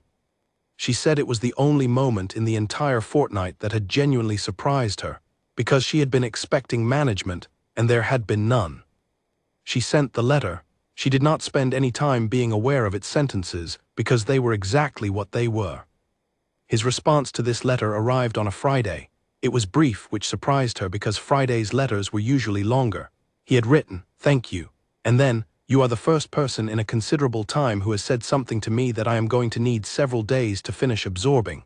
He said he considered this one of the better problems he had encountered recently. She folded that letter and put it in the writing desk drawer where she kept the ones she was going to read again. It was a drawer that had been mostly empty for the better part of her adult life. It was, by December, the drawer she opened most often. The world outside the library window was bare and grey and very clear, and the roads between Millhaven and Ashworth ran through a country that was clean of its leaves and showing its actual shape, and a letter travelled it every Tuesday and Friday like a small, honest thing doing its regular work, and in the correspondence that ran between two houses and two practical people with a strong preference for what was real, something was being built that neither of them had fully anticipated. At the pace of things that were built well, in the clear November light of the actual landscape. The first time Edward came to Harwick House as something other than a formal occasion was on a Saturday in the second week of December, when the invitation came not from Sir George but from Lady Harwick, who wrote to ask whether he might like to join the family for lunch on the 14th, an informal occasion, she specified, just the family. The implication of just the family was clear, and Edward accepted with the same kind of directness he was discovering he preferred in all transactions, because the alternative, the careful, hedged acceptance that left room for interpretation, was a habit he was trying to shed. He arrived at noon. The house looked different in December, the beech trees bare, the drive a long view rather than a curtained approach, the stone of the house itself more visible than it had been in October's soft focus. It was a more accurate picture than the October one, he thought, more demanding of honest appraisal. He was finding he preferred accurate pictures. Clara met him in the hall. Not the housekeeper, not a footman, Clara herself, wearing a dark dress and the expression of a person who had decided to conduct this beginning on her own terms, which was, he had learned by now, the only terms on which she conducted anything. "We are eating in the small dining room," she said. "Father has decided the formal dining room requires the occasion of Colonel Price. You have been demoted accordingly." "I prefer the small dining room," Edward said. "Good," she said. "So do I." She turned toward the corridor and he fell into step beside her as he had in Millhaven. "Ellen is home from her aunt's in Bath. She is going to be interested to see you, and she is going to express that interest at some length. I am telling you this in advance." "I have 2 younger cousins," Edward said. "I am not unprepared for interest expressed at length." "That may have been optimistic," Clara said. "It may have been."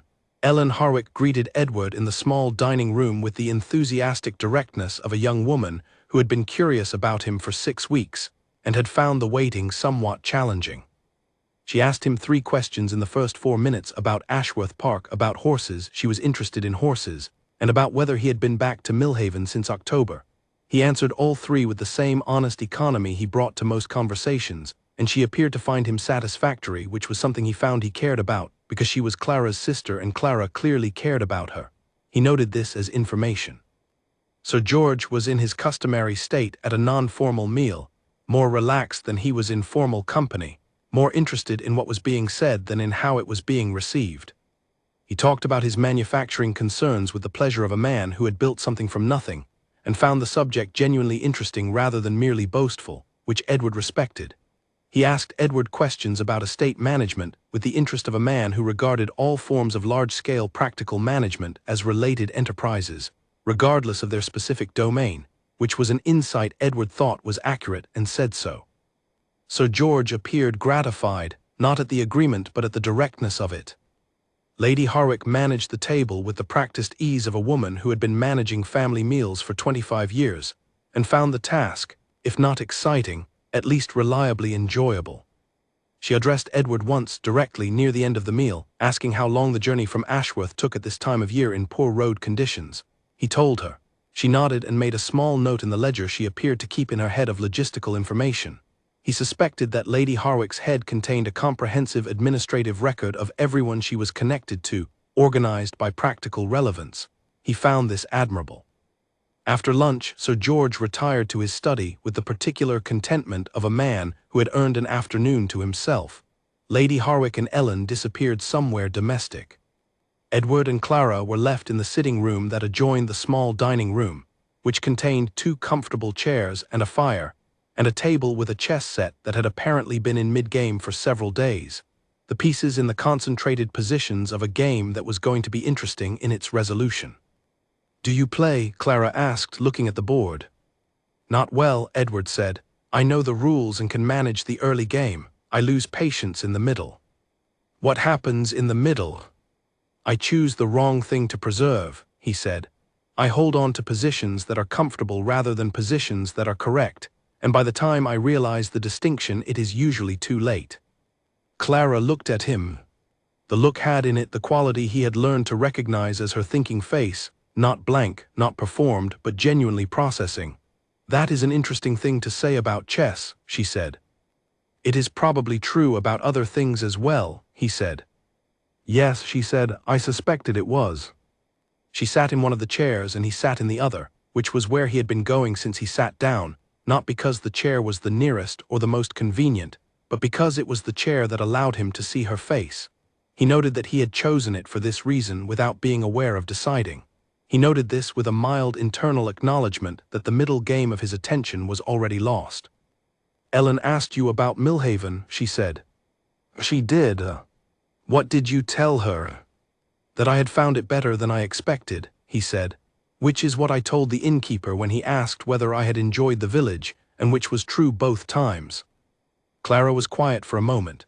Outside the sitting-room windows, the December afternoon was already beginning to lose light at its edges, the sky going from pale gray to darker, denser gray in the way that December afternoons did in England, not dramatically, but with the steady, efficient withdrawal of a season that had its timetable. The fire was the warmest and most definite thing in the room. "I have been thinking," Clara said, "about whether to ask you something." He waited. "When you were in Millhaven," she said, with the careful pacing of someone who has been rehearsing the right form of a question and is now deploying it. And you heard what you heard through the garden wall. What was the moment in which you understood what it meant for you specifically, not what it meant about me, what it meant about you and what you had been doing? He thought about this. He could have offered the polished version, the one that showed his reasoning in the most favorable light, that presented the moment of understanding as clear and principled and unhesitating. He could have said, I understood immediately. He could have said, I knew at once that I had to tell you. These things were close to true without being completely true, and that was the issue with them. I stood against the wall for several minutes after you went back to the house, he said. I was not thinking about what I had heard exactly. I was thinking about the way it applied, without any adjustment, directly to my situation. You described a quality you were looking for, and the quality you described was specifically the quality I was not demonstrating at that moment. It was not a comfortable realization. No, she said, I would not expect it to be. I walked back to the inn, he said. I went upstairs. I sat at the writing table and I did not write anything for a while, and then I wrote quite a lot. And at the end of what I had written, there was a plan which was to tell you, because it was the only honest option remaining, and I had found, in the process of writing, that I preferred honest options even when they were uncomfortable. Found, she said, not decided. Found, he confirmed. It was more like finding than deciding. It had already arrived by the time I thought to look for it. She looked at the chess board for a moment. The fire moved. Outside, the light continued its quiet withdrawal. I want to ask you something else, she said. Ask it, he said. Were you relieved or frightened when you knew I recognized you? He considered this with the seriousness it deserved. Both, he said, in that order. Briefly relieved, because it resolved the question of whether I had made a complete fool of myself, and then considerably more frightened, because it introduced the question of what you had decided on the basis of what you knew, and whether I was going to find that out in the morning room in a way I was unprepared for. She looked at him with the expression that was not quite a smile, and was not quite the thing before a smile, but was something adjacent to both. And were you prepared for what you found? No, he said honestly. I was not prepared to find that you had been conducting an independent assessment of the situation simultaneously. I was prepared for various reactions to a disclosure. I was not prepared for the disclosure to turn out to be, in some way, mutual. She was quiet for a moment. Then she said, I had decided by Thursday evening that if you told me before the 14th I would proceed, and that if you did not I would not. He heard this. He sat with it in the way that he was learning to sit with the things she said, not immediately, not with a first interpretation that was probably incomplete, but with enough time to let it settle into its actual shape. And if I had not told you, he said, I would have gone into the morning room on the 14th and conducted 20 minutes of conversation with the Duke of Ashworth, she said, and at the end of it I would have told my father that the arrangement did not suit. She said it plainly, without drama, in the way she said things that were simply factual. I would not have held the deception against you specifically. People do cautious things for understandable reasons. But I would have understood that the man who had been in Millhaven was not the man I was being asked to accept an arrangement with, and that the man I was being asked to accept an arrangement with would not tell me himself, and those two things together told me everything I needed to know. Everything you needed to know, he repeated. That you were not, in the specific sense that matters to me, honest under pressure. She said this without apology, not because she was unkind but because she was accurate. Not dishonest, just not honest under pressure, which is a different thing and a lesser thing than dishonest, but still the wrong thing for this specific arrangement. Edward sat with this for a while longer than the previous things. The fire moved. The afternoon went darker outside the windows. He was thinking about the garden wall, about standing against the stone and hearing words that he had not expected, that had landed in him in the specific place where things landed when they were true and directly applicable. He was thinking about the walk back to the inn and the notebook and the letter written at the Ashworth writing table. He was thinking about the moment in the morning room when he had said, I owe you an explanation, and her reply, you do. Thank you, he said. She looked at him. For telling me what the alternative would have been, he said. I think I needed to understand it clearly. I thought you probably did, she said. I thought it would be better to know it from me directly than to arrive at it through implication. It is better, he said, yes. The fire moved. In the house around them, the domestic sounds of a December afternoon continued their quiet occupation.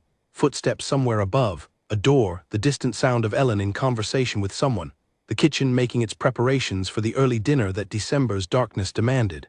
Outside, the first stars were visible in the eastern sky, very faint and very early. "Shall we play a game?" Clara said, looking at the chess board. "I will lose in the middle," he said. "I know," she said. "I am interested to see where." She moved her chair forward. He moved his. The fire was warm. The pieces were where they had been left by some earlier game that had not been finished, in positions that were, as she had said, going to be interesting in their resolution. He looked at the board and understood that he was already, without having touched a piece, committed to the game, and that the interesting question was exactly the one she had named, not whether he would lose but where, in what moment, on what choice. He moved a pawn. She considered the board for approximately 8 seconds, which was not very long, and moved a knight. He looked at what the knight had done, and understood that she played the middle game very well, and that the interesting position was going to arrive sooner than he had estimated. He thought, this is fine. The interesting position arriving sooner than estimated was, in its own way, exactly what he wanted. He lost, as he had said he would, in the middle.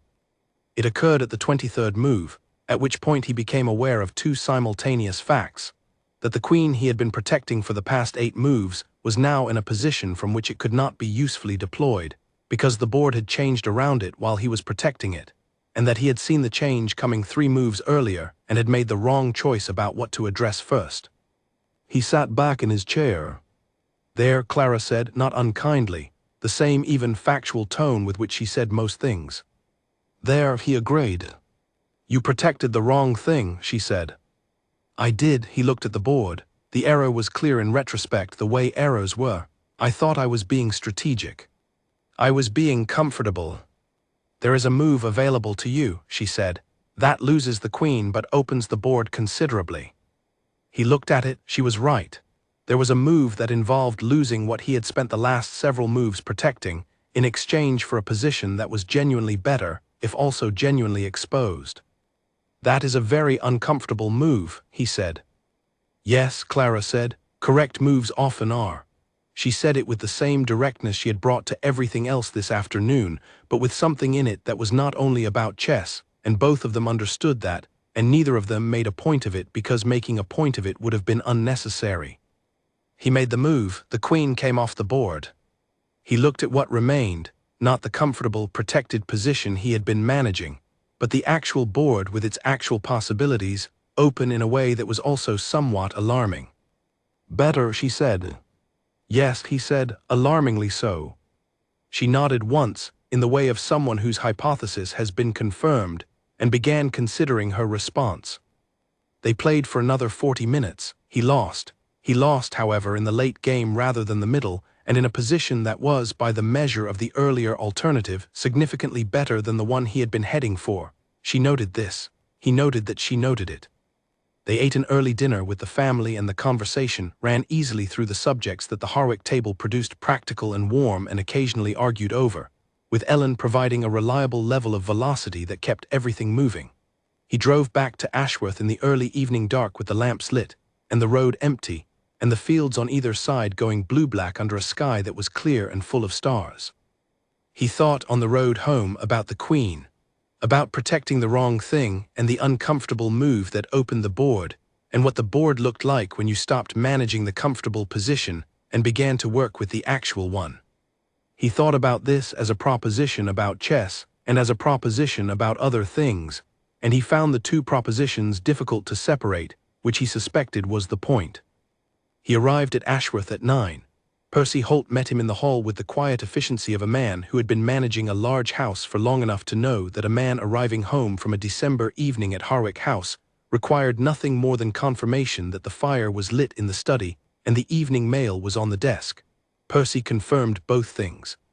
Edward thanked him, went to the study, looked at the evening mail for 10 minutes without reading it, and then opened the desk drawer and took out Clara's most recent letter, the one with the sentence about the bare structure of the November trees, and preferring to know the actual shape of things, and read it again. He sat with the letter in the lamplight for a while.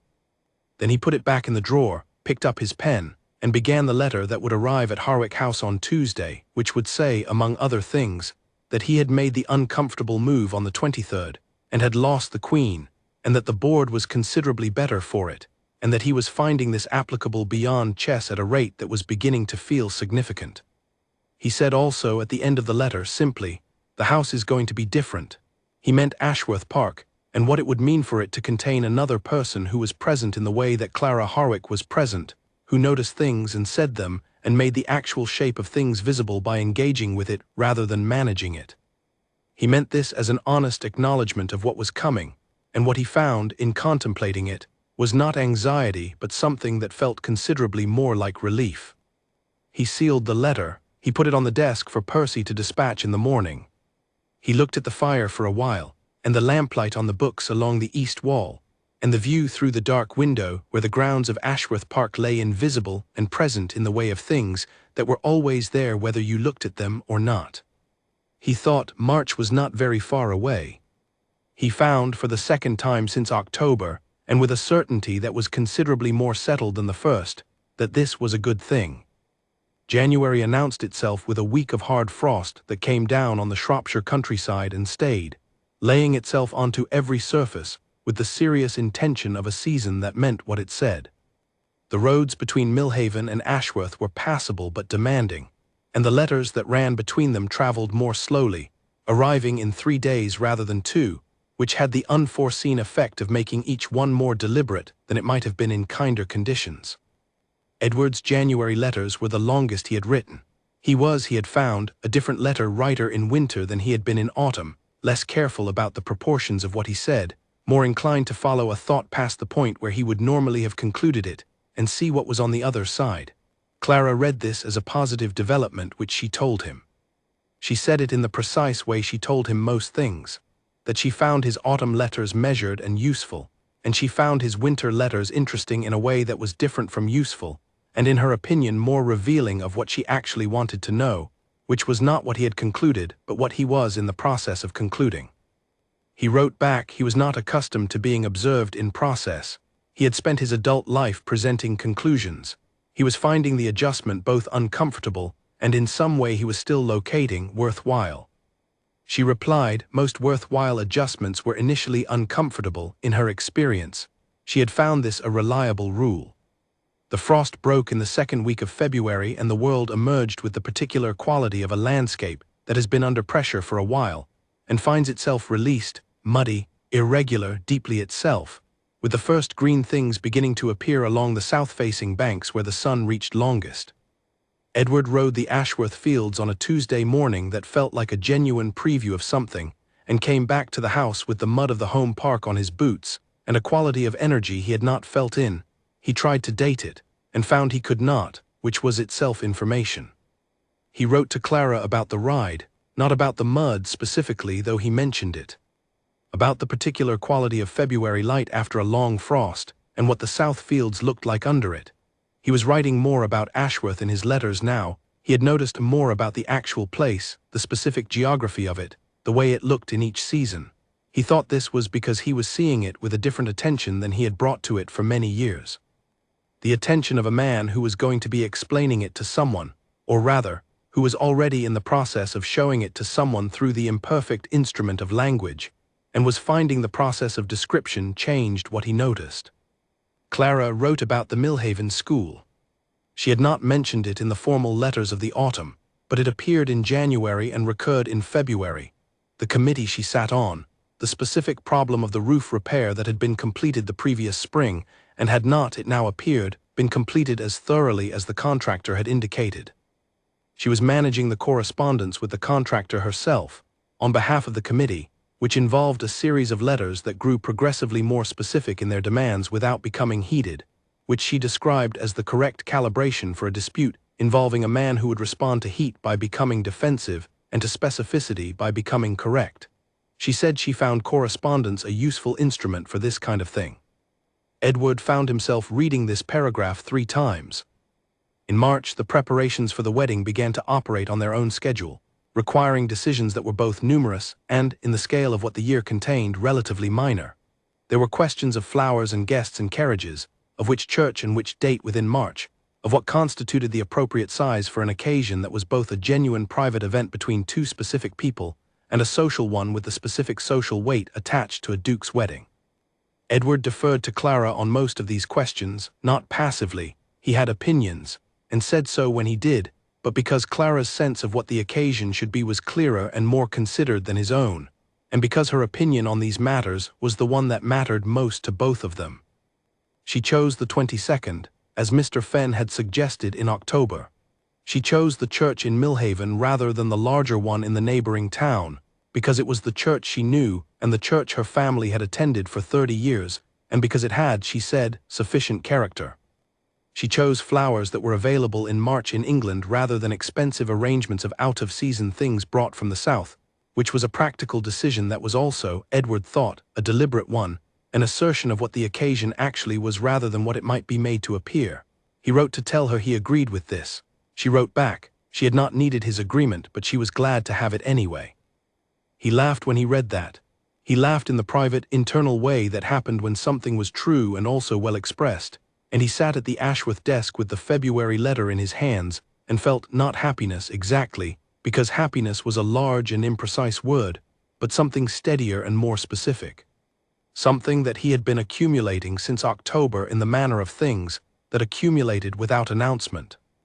His cousin George arrived at Ashworth in the first week of February, having traveled from his own estate in Herefordshire for the purpose of seeing his cousin in advance of the wedding and forming his own opinion, which he had written in his letter, was the right of a man who had been the closest thing Edward had to a brother for the first 20 years of their lives, and intended to exercise it.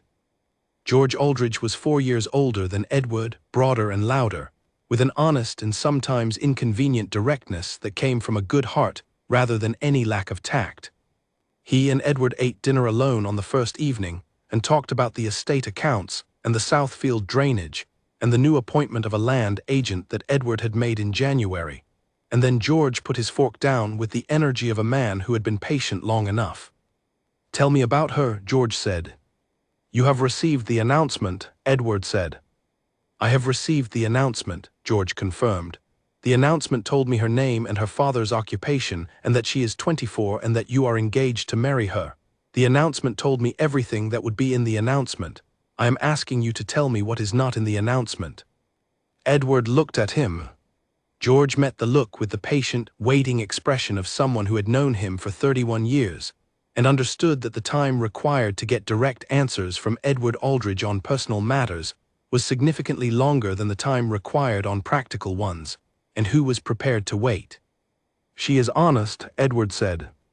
"Most people claim to be honest," George said.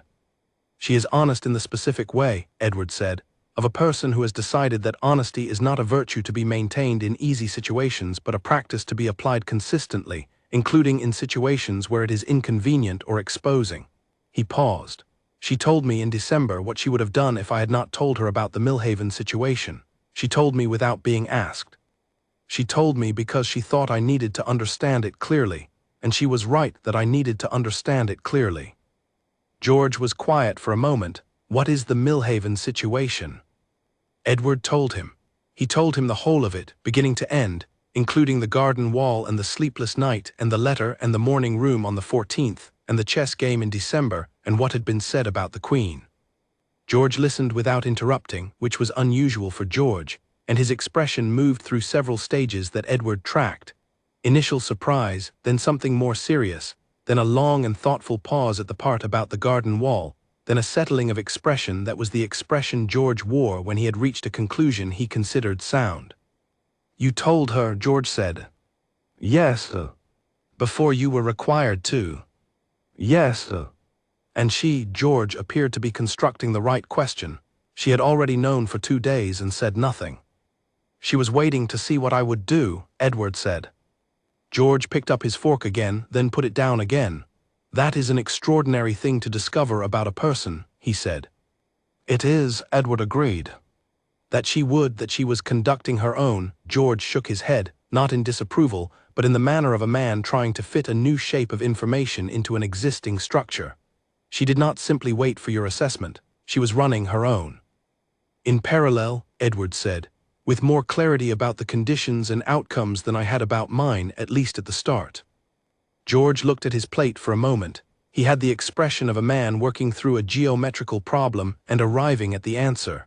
"She is remarkable," he said. It came out with the simplicity of a conclusion, not a compliment. "Yes," Edward said. He said it in the same way. George picked up his fork for the third time and this time began eating again, which meant the essential part of the conversation was resolved. He said, around a mouthful of beef, "I am looking forward to meeting her."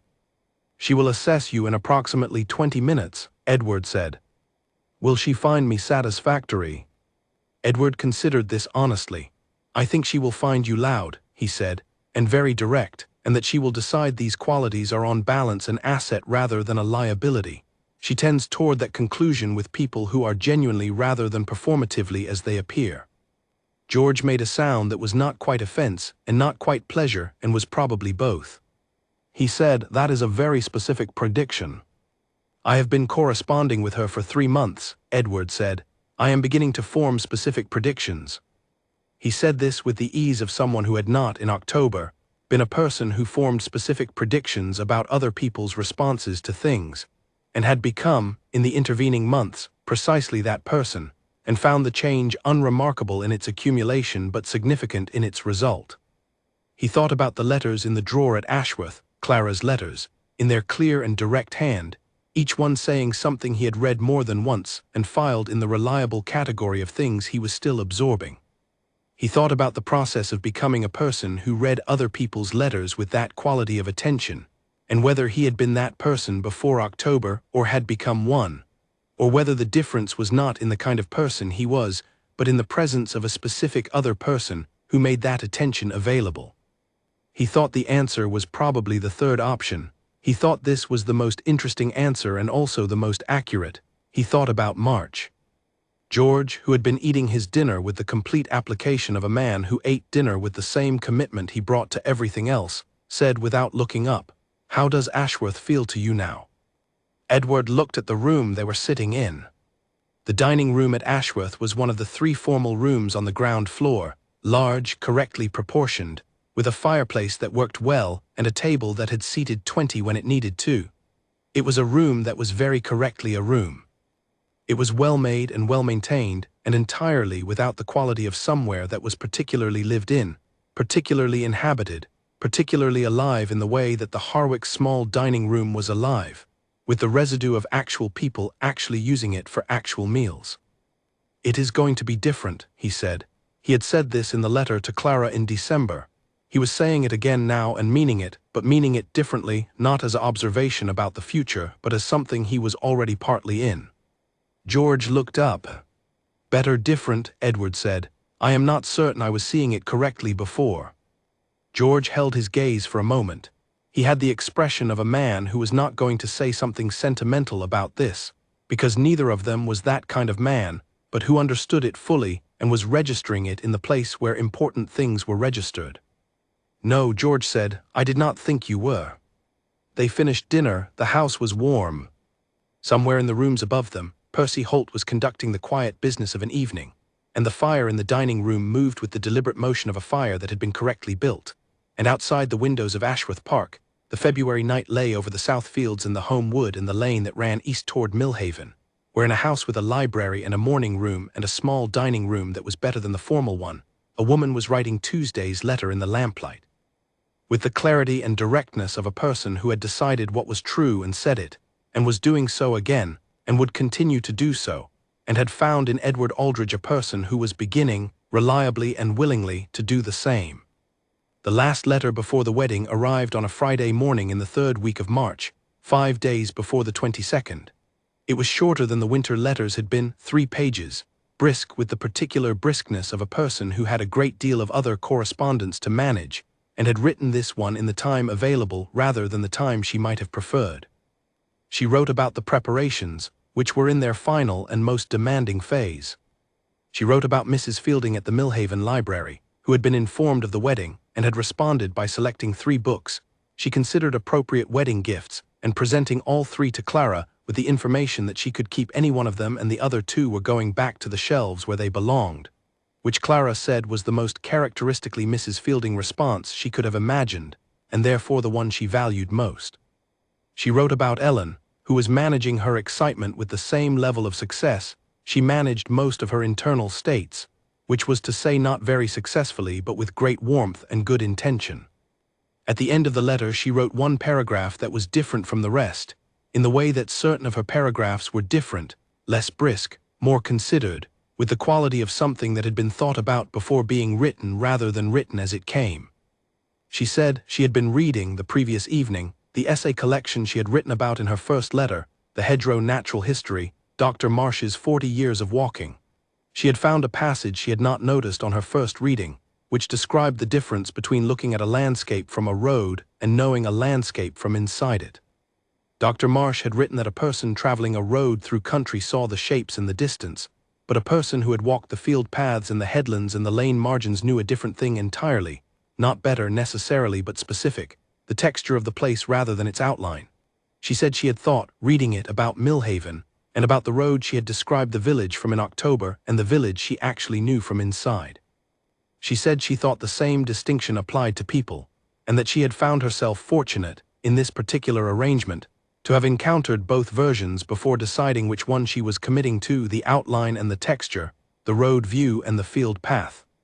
She said she was going into the 22nd with the specific confidence that came from having seen both. She said she was not nervous. Then she said she was a little nervous, actually, and found she did not particularly mind. He read this paragraph 4 times. He did not read it for any new information, because there was no new information in it. It confirmed things he already understood, in the specific language of a person who had said exactly what she meant since the moment she called after him across a village square to correct his directions. He read it 4 times because it was worth reading 4 times, and because it was the kind of letter he was going to put in the drawer at Ashworth and read again in a year, and 10 years, and further, in the way that honest things became more honest rather than less as they aged.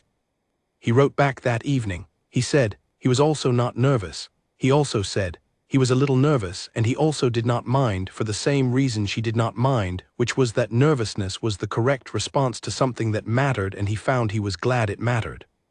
He said one more thing. He said it plainly, without performance, in the straightforward way that plainly true things were said between people who had already established that plainness was the correct register. He said he was looking forward to the field path. He meant it in the specific way she would understand, the Dr. Marsh way, the texture rather than the outline, the lane margin rather than the road. But he also meant it in the direct, literal way of a man who was 5 days away from the beginning of something and found that the thing he was looking forward to was not the occasion but what came after it, the actual landscape, the actual company, the actual ongoing daily reality of a life conducted alongside someone who was present, who was honest, who dealt with inconvenient things without managing them and noticed fruit sellers and hedgerow essays, and the real shape of bare trees in November and the weight of words in a letter and the wrong move in a chess game, and the precise location of the middle where things went right or wrong. He sealed the letter. He put it on the desk. He looked at the fire for a while and the east wall of books and the window where the March night was beginning to show the early green of things coming back, visible even in darkness as a quality of the air, a warmth at the edges of the cold that meant the season was turning.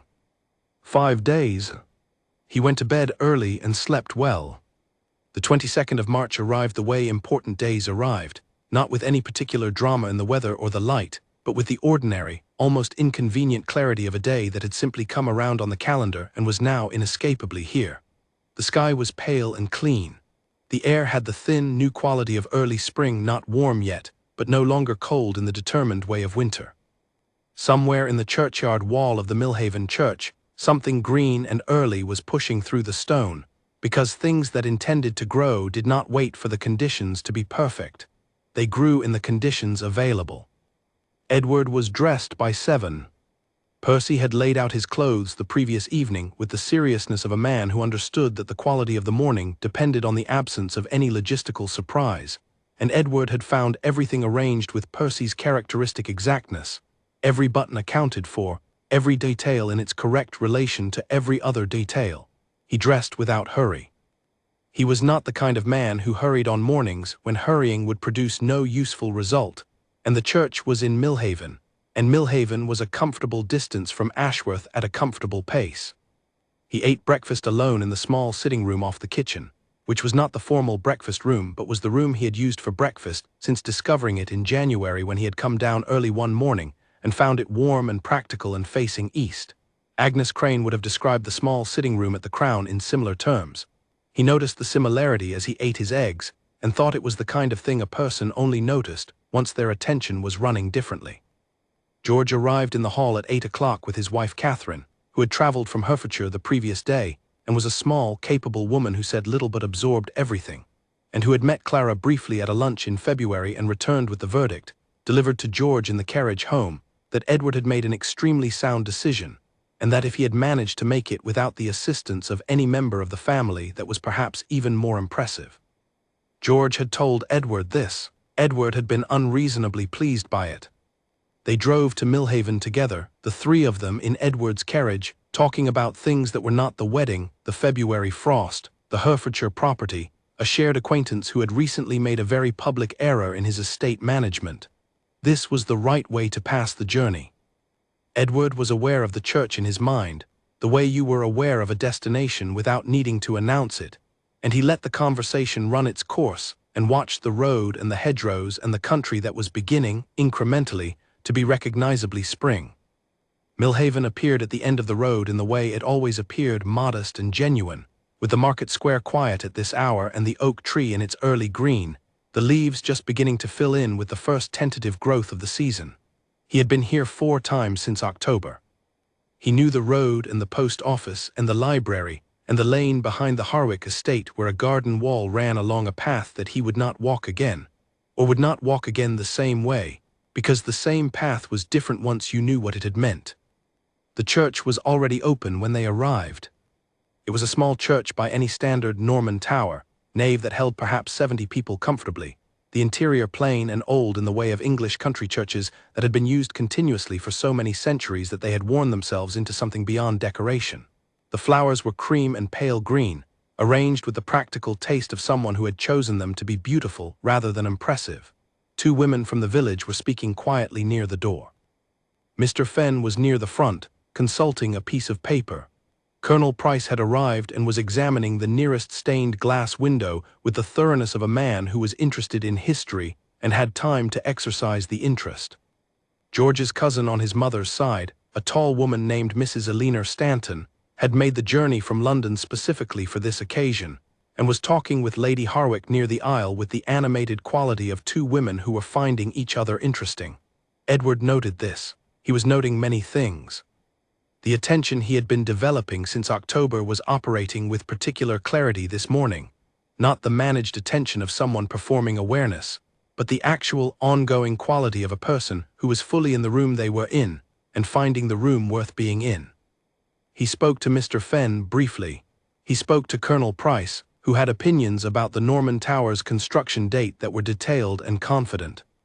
He stood with George near the front of the church, and they talked about nothing, and said everything they needed to say through the particular companionable ease of 2 men who had known each other long enough to need no particular words for important occasions.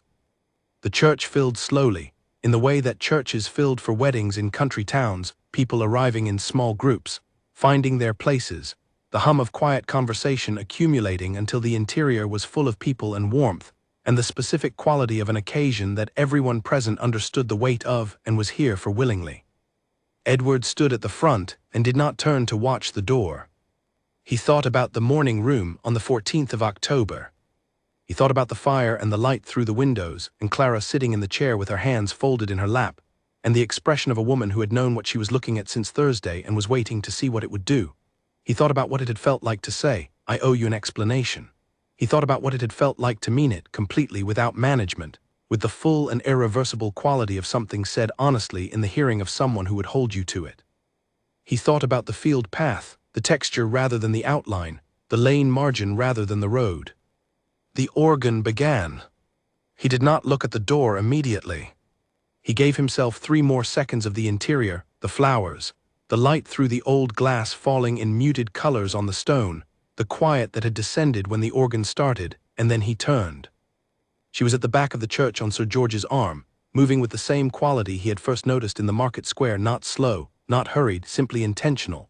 She wore pale cream with no excessive decoration and her hair pinned in the same practical manner it always was, and she was looking straight ahead in the manner of a person who had decided on their direction and did not need to adjust it in transit. She was not performing composure. She simply was composed in the genuine way, the way the composition was actually internal rather than arranged. Her eyes found him when she was halfway down the aisle, not looking for him, exactly, more like arriving at something she had known was there. They held the look for a moment, the kind of moment that did not require interpretation. He thought, there she is. Not in the sentimental sense of the phrase, or in the sense of surprised discovery. In the specific, precise, honest sense of recognizing something that had been clearly in view since October, and which he was now seeing under its correct name, in the correct light, on the correct morning. Sir George delivered his daughter to the front of the church with the compressed emotion of a man who had spent 30 years arranging outcomes, and now found himself at the edge of one he had not entirely controlled, and found it, against his expectations, satisfactory. He stepped back. Clara stood beside Edward. The space between them was the space of people who were used to standing at the correct distance. The minister said the things ministers said.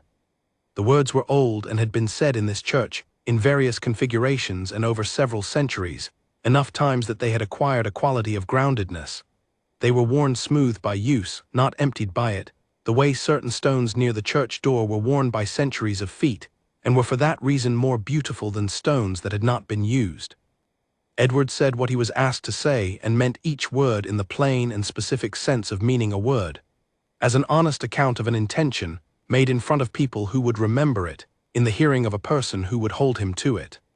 Clara said what she was asked to say in the clear and even voice with which she said all things, and Edward heard each word land with the quiet weight of words that had been thought about before being said. She had the expression of someone who was entirely where she had decided to be.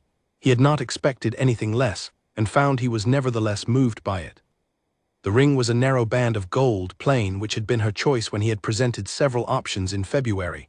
She had chosen the plainest one without deliberation, which told him something he did not need telling but was glad to have confirmed. He put it on her finger. She looked at it for one moment, briefly, in the way she looked at things she was filing in the permanent record, and then looked up. The minister declared them married. The church exhaled the way places exhaled when something concluded. Colonel Price, somewhere in the second row, made a sound of approval that was authentically him. Mrs. Stanton said something quietly to Lady Harwick. George said nothing, which was his version of saying everything.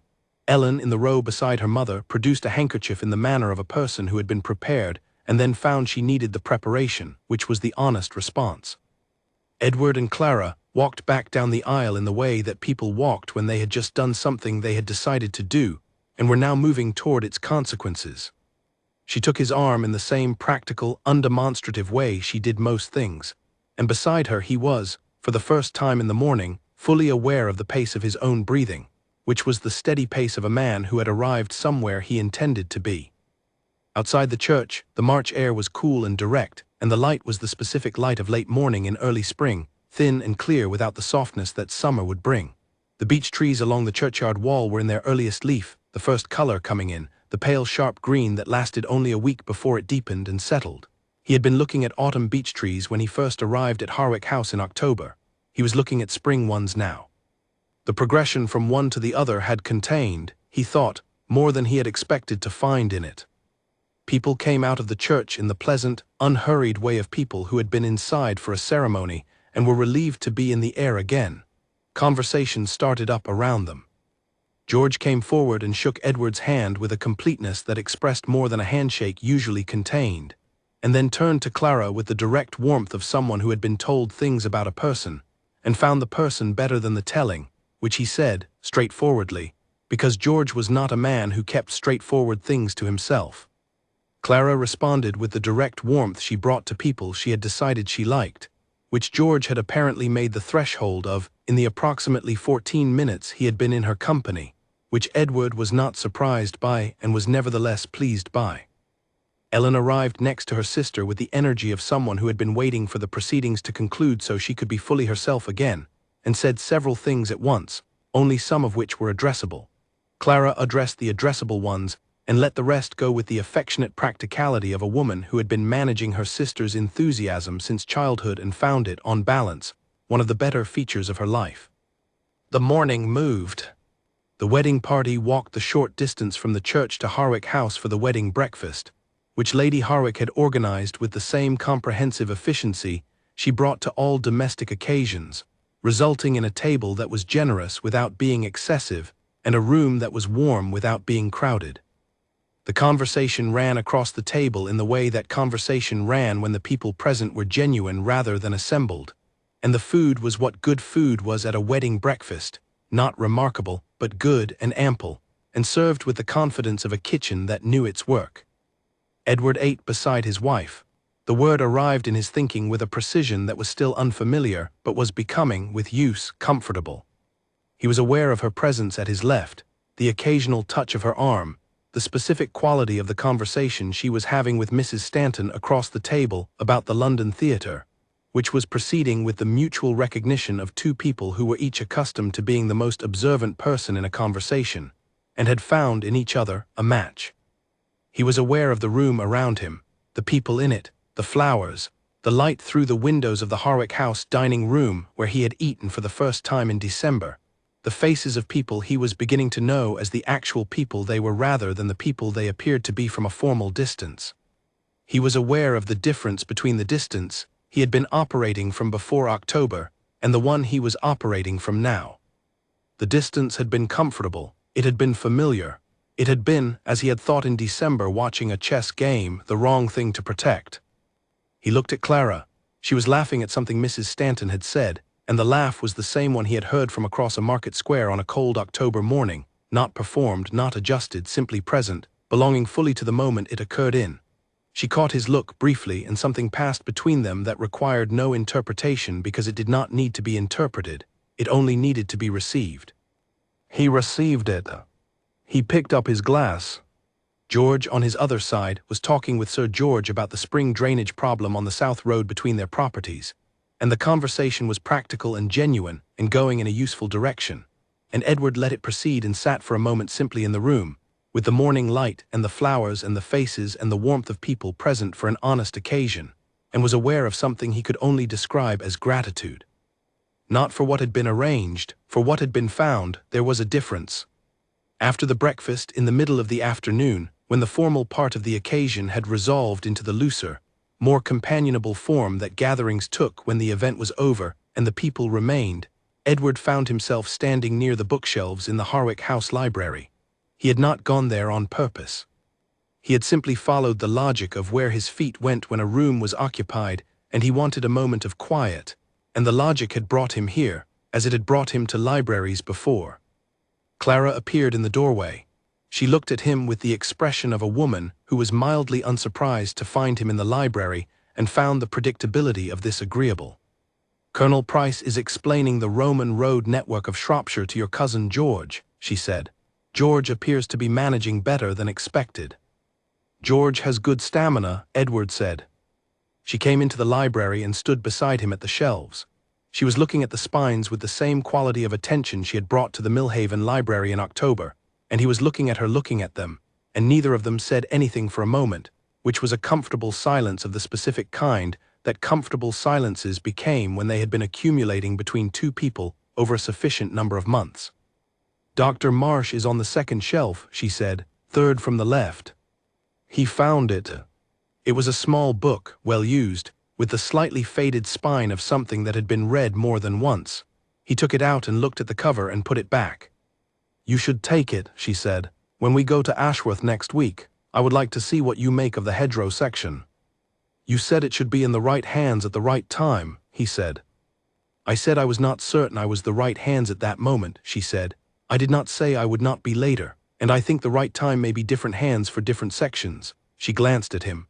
"I want to know what you think of the chapter on the lane margins of Herefordshire. I have a specific opinion about it, and I would like to test it against yours." He looked at the shelf. He thought about the letter she had written in December, and the one he had written back, and the drawer at Ashworth that now contained a considerable number of things he was still absorbing. He thought about the view from the study window, and how it had looked different in January and February from how it had looked for the previous 31 years, and about what it would look like next week with someone else in the room when he looked at it. He thought about Dr. Marsh walking the lanes of 5 counties for 40 years, writing down what he found, building a picture of a landscape from the inside, from the field paths and the margins, from the texture rather than the outline. He took the book off the shelf. "The hedgerow section," he said. "And the lane margins of Herefordshire," she confirmed. They stood together in the library while the afternoon ran its course in the rooms beyond the door, voices from the drawing room, the distant domestic resolution of the kitchen, the sound of Ellen laughing at something with the full freedom of a person in her own house on a good day.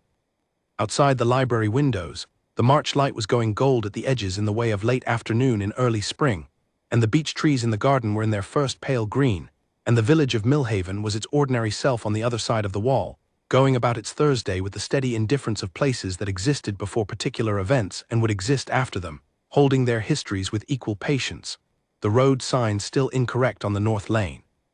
Mrs. Fielding in the library with her newspaper files going back to 1842, the fruit seller in the market square on Thursday mornings doing the arithmetic of change, with the variable accuracy that had been a feature of the Thursday market, for as long as anyone could recall. They went back to the drawing room, the afternoon finished itself, the guests departed in their gradual way. Colonel Price was the last to leave, because Colonel Price was always the last to leave, having invariably found one more thing to say near the door. George and Catherine drove back to their Shropshire lodgings with the warmth of people who had been at an occasion they were glad to have attended. Ellen hugged her sister in the unreserved manner she brought to all physical expression, and said something in her ear that produced, on Clara's face, an expression that was precisely the not-quite smile he had first seen in October, and had been cataloguing, with increasing detail and affection, ever since. Lady Harwick kissed her daughter's cheek. She said nothing to Edward but looked at him with the same comprehensive assessment she had directed at him in October, and whatever she found in it was apparently consistent with what she had found in October, because she nodded once in the way of a woman who has formed a conclusion and is allowing the record to reflect it. Sir George shook Edward's hand. He said, "Take good care of her." Edward said, "She takes good care of herself. I intend to be good company while she does." Sir George looked at him for a moment with the expression of a man receiving information he had not specifically requested and finding it, on consideration, satisfactory. He shook Edward's hand again more firmly and went back into the house. The carriage to Ashworth was ready at 6. Clara had said her goodbyes, collected the things that were traveling with her to her new house, and came down the steps of Harwick House with the same decisive step she had come down them with every time she left any room, not hurried, not hesitant, simply going where she had decided to go. She looked at the house once briefly from the gravel drive in the way of a person making a record of something. Then she got into the carriage. Edward got in after her. The carriage moved. The beech trees of the Harwick Drive passed above them in their spring green, and then the road, and then the open country of the Millhaven and Ashworth Road, going east in the early evening light. She did not look back. She was looking forward, out the carriage window at the country going past, the fields and the hedgerows and the lanes, with the same quality of attention she brought to everything. He watched the country alongside her, and the light on it, and the shapes of things in the long slanted illumination of a March evening that was almost, very nearly, warm. Dr. Marsh's book was in his coat pocket. He had put it there in the library without fully deciding to, and had found it still there when he put his coat on in the hall, and had left it where it was. "The hedgerow section," he said. "When we get there," she said. The road ran east. The light lasted longer than it had for months, doing what spring light did, stretching itself out, refusing the dark, holding on to the world a little longer each day with the stubborn optimism of a season that knew where it was going. The country was green at its edges and bare at its heart and absolutely, precisely itself, and they traveled through it together toward the house that was going to be different from what it had been, which was the correct direction. Ashworth Park received them in the way that large houses receive people arriving in the evening, with warmth and light, and the specific accumulated quality of a place that had been in continuous use for many generations, and carried the weight of that use in the way its rooms felt, in the height of its ceilings and the worn smoothness of its stone steps, and the particular smell of old wood and beeswax that was not imposed but simply present. The smell of somewhere that had been lived in long enough to become irreversibly itself. Percy Holt was at the door. He received them with the practiced discretion of 22 years of service, with the specific additional discretion of a man who was aware that this evening was different from other evenings and had calibrated himself accordingly.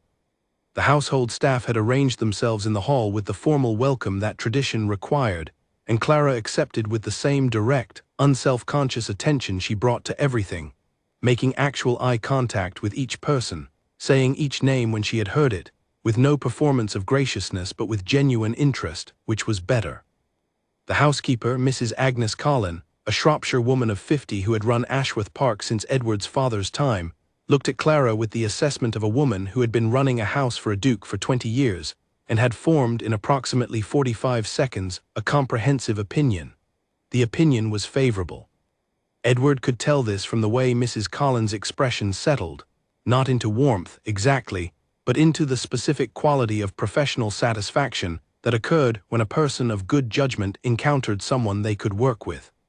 Clara was shown the house.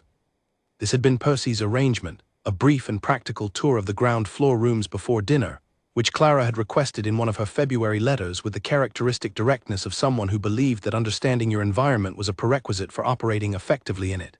She had not asked for a grand presentation.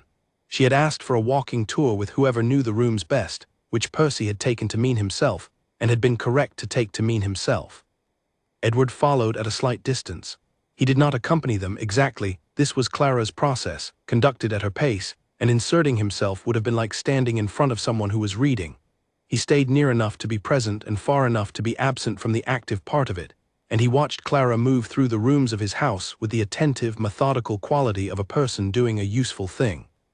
She asked 3 questions in the library. 2 were practical, the organization system for the estate records and the location of the household accounts, and 1 was not. She asked where the light was best in the afternoon. Percy answered all 3 with the same precision he brought to all information. She stood at the east window for a moment, looking at the park in the evening light, and then she moved on. In the drawing room she noticed the fireplace and said it was a good one, by which she meant the draw was correct and the proportions were right for the room, which was an accurate observation and also a more specific one than most visitors made. In the study she looked at Edward's desk and the east wall of books with the expression of someone reading a room rather than admiring it, and she said, "This is where you work." It was a statement, not a question. He confirmed it. She nodded, filing it. She moved on. Dinner was quiet and good, served in the small dining room off the library, which Percy had correctly anticipated was the appropriate choice. They ate and talked with the ease of people who had been talking for 5 months and had not yet found a subject they were unable to discuss, which was a considerable quantity of subjects. She talked about the estate management with a specificity that told him she had read everything he had sent her, the accounts, the land agent's reports, the drainage proposal, and had formed her own views on them, some of which aligned with his and some of which did not. He found the ones that did not more interesting than the ones that did, and said so. She found this response characteristic and appeared to consider it a point in his favor. After dinner, they went to the library. Not to the study, not to the drawing room, but to the library, which had been unspoken between them for 3 months, and was exactly the right place for the first evening of the rest of things. The fire was already lit. Percy had anticipated this too, or had not anticipated but had simply covered all the rooms against the March cold, and allowed the evening to determine its own direction. The lamps were warm. The books along the east wall absorbed the light in the way that rooms full of books absorbed light, giving the room a density and warmth that was distinct from the decorative warmth of a formal room. Clara sat in the chair nearest the fire. Not the chair she had been assigned, because there was no assigned chair, the chair she chose, with the same instinctive decisiveness with which she chose everything. Edward sat in the chair opposite, which was where he had been going. The fire moved between them. She said, "Tell me about the view from the study." He described it. He described it in the specific way he had been describing it in letters since December, the south fields and the home wood and the oaks that were the last to turn and the first to be bare, and the way the autumn light fell on it, and the way the winter light fell on it, and what it looked like now, in March, at the very beginning of the green. He described it the way a person described something they had finally begun to see. She listened in the way she listened, fully, without the slight vacancy that listening sometimes acquired when a person was simultaneously preparing their response, simply present to what was being said. Then she said, "I would like to see it in the morning." He said, "Of course." She looked at the fire. He looked at her looking at the fire. The evening was doing what evenings did in large old houses when they were quiet, settling around you, revealing itself as the actual thing, the texture rather than the outline, The house as it was when it was simply being a house rather than performing the idea of one. Ashworth feels very old, she said, not in a troubling sense, in the sense of someone identifying a characteristic accurately. It is very old, he said. My family has been here since 1642. Sometimes I think the house remembers more than the people in it. She considered this. That can be useful, she said, or it can be a weight, depending on what the house remembers. What it mostly remembers, he said, is management, maintenance, people being careful about things. He paused. It is not a house with a great deal of, he found the word, life in it. I have been thinking about that since October. Since October, she said. Since Millhaven, he said. Since I came back from Millhaven and sat in the study and looked at the view and understood that I had been looking at it every morning for 31 years and had recently begun to see it differently, and that the difference was specifically about attention. She looked at him, not the assessing look or the considering look, but a different one, quieter, with something in it that was not surprise and was not confirmation but was somewhere between the two, in the territory of things that were arriving rather than landing. What changed the attention, she said. It was not quite a question. You did, he said, plainly, because that was the only form it had. She was quiet for a moment. The fire moved. Somewhere outside the library windows, an owl made its sound across the park, the low, patient sound of a hunting bird conducting its own night business in the old trees at the edge of the home wood. I thought it was something I would have to manage, she said. Coming here, I had thought about it since the autumn, what it would mean to leave Millhaven and come to a house I did not know, that was not my house yet but was supposed to become my house, that had 31 years of someone else's habits in it. She was speaking slowly in the way she spoke when she was working something out as she said it, which was different from the way she spoke when she had already worked it out. He had learned to recognize the difference and had learned to listen to both. I had a plan for it. What was the plan? To be practical, she said, with a slight quality in the words that was not quite wry but was adjacent to it. To address each thing as it arrived, not to require the house to feel like my house immediately because houses were not immediate, and not to pretend that it did when it did not. She looked at the bookshelves. To find, eventually, the parts of it that I recognized. And, he said. And I recognized it immediately, she said, which was not the plan. She was quiet for a moment.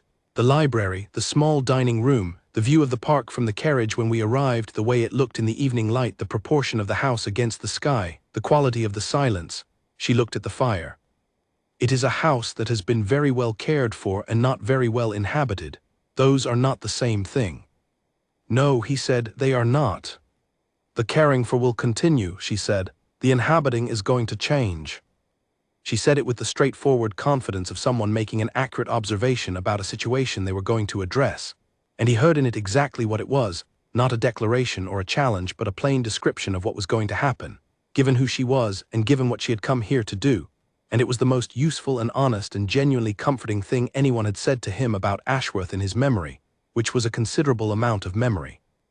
Because he had been living in this house his entire life. He said, I am glad you are here. She looked at him with the look that was not quite the not quite smile but was the precursor to it, the internal adjustment, the thing that happened before the thing. I am glad I am here, she said, on the understanding that I reserve the right to revise this statement tomorrow morning when I have seen the study view and the condition of the estate records and the state of the correspondence system, which I understand from your February letter has been allowed to develop in directions you consider suboptimal. It has, he said. I have been waiting for an outside perspective. You have one, she said. He looked at her in the firelight of the Ashworth Library on the evening of the 22nd of March, 1888, and he thought about the Tuesday in October when a letter with the Harwick seal had arrived on his desk, and he had read it twice and looked out the window at the south fields and put the letter in the drawer. He thought about a brown suit and a battered valise, and a coaching inn in Shropshire, and a woman in a green coat in a market square who turned back to correct a stranger's change and did not check whether anyone was watching. He thought about a garden wall and the words that had come over it in the still October evening, and the sleepless night, and the notebook, and the letter written at this desk, in this room, in the house where he was now sitting across from the person the letter had been written to. He thought about how much had been determined by a series of very small things, a letter set aside in a drawer, the decision to see rather than be told, a bench in a square across from a fruit seller's stall, A library on a cold morning, 45 seconds at a wall, the choice to walk back to the inn instead of on, a notebook, a word that was right on the fourth try. He thought about the very large things that very small things contained, and about what was lost when people managed those things rather than living them, and about what was found when they did not. He thought, she is going to revise the correspondence system, and have opinions about the estate records, and find the parts of this house that recognize her and make them hers, and read the hedgerow section in the morning and the lane margins of Herefordshire in the afternoon, and tell him her specific opinion about the chapter and expect his in return, and disagree with the land agent about the Southfield drainage and be right about it.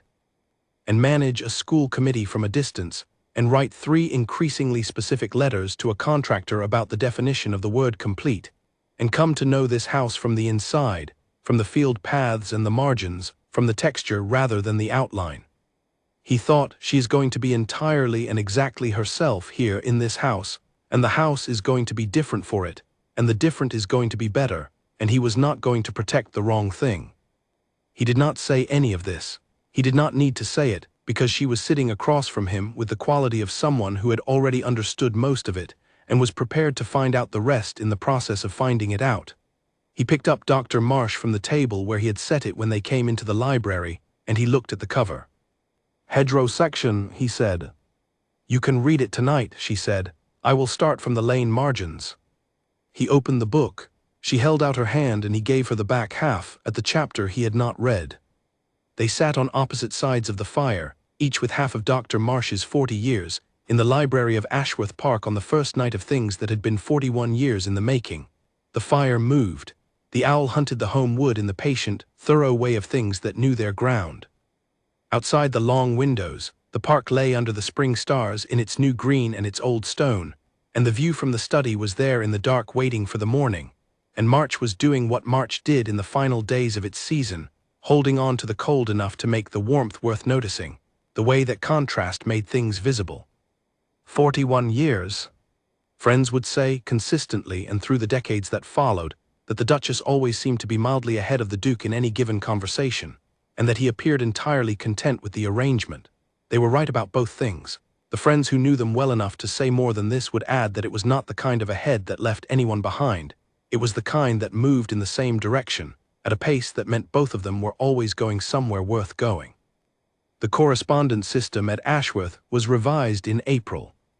The estate records were reorganized by subject rather than date, at Clara's direction, and the land agent made 3 adjustments to his drainage proposal at her suggestion, all 3 of which produced better results than the original plan had projected. Mrs. Collin, the housekeeper, told Agnes Crane at the Crown, during a visit to Millhaven in May, that the Duchess had found the household running well and had not changed what was running well, which was, Mrs. Collins said, the clearest sign she had encountered in 20 years of service that a person understood what they were looking at. The road sign on the north lane of Millhaven was finally corrected in 1902. Clara had written to the county council about it 3 times, beginning in 1889 and at intervals thereafter, with the increasing specificity of someone who understood that the correct calibration for a dispute about road signs was patience applied consistently rather than urgency applied once. The 3rd letter produced results. Edward read the council's confirmation that the sign had been amended and passed it across the breakfast table to his wife with the expression of a man presenting a long-awaited document. She read it, set it down, and said, 14 years. 13 years and 4 months, he said. I had estimated 15, she said, so this is actually ahead of schedule. An achievement, he said. Everything worth doing is eventually an achievement, she said. She picked up her tea. It just takes the time it takes. He looked at her across the breakfast table of Ashworth Park, where the view from the study window was perfectly visible through the open door, and the south fields were in their June fullness, and the oaks at the edge of the home wood were in the deep, specific green of summer, the green that Dr. Marsh had described in the hedgerow section as the most difficult to render accurately because it was at its most itself, richest and most complete. He looked at the view and he looked at her and he thought, the man in the brown suit in Millhaven could not have drawn a map of this. He did not have the information. You could not map country you had not walked. You only knew it from inside it, from the lane margins and the field paths, and the places you found by going to the wrong turning and continuing anyway. and the places you found by standing still long enough to hear what was on the other side of a stone wall in the still October evening of a year that changed what you looked at and how you looked. He thought I found the field paths. He thought it was worth every mile. He picked up his own tea. The morning ran forward, as mornings did, toward the day it was going to be useful and real and full of things that needed doing and things that were worth noticing, and the particular ongoing, irreplaceable texture of a life conducted with someone who was present, in the house that was different from what it had been, in the way that was better, with the view that he had finally, after a considerable number of years, learned to see.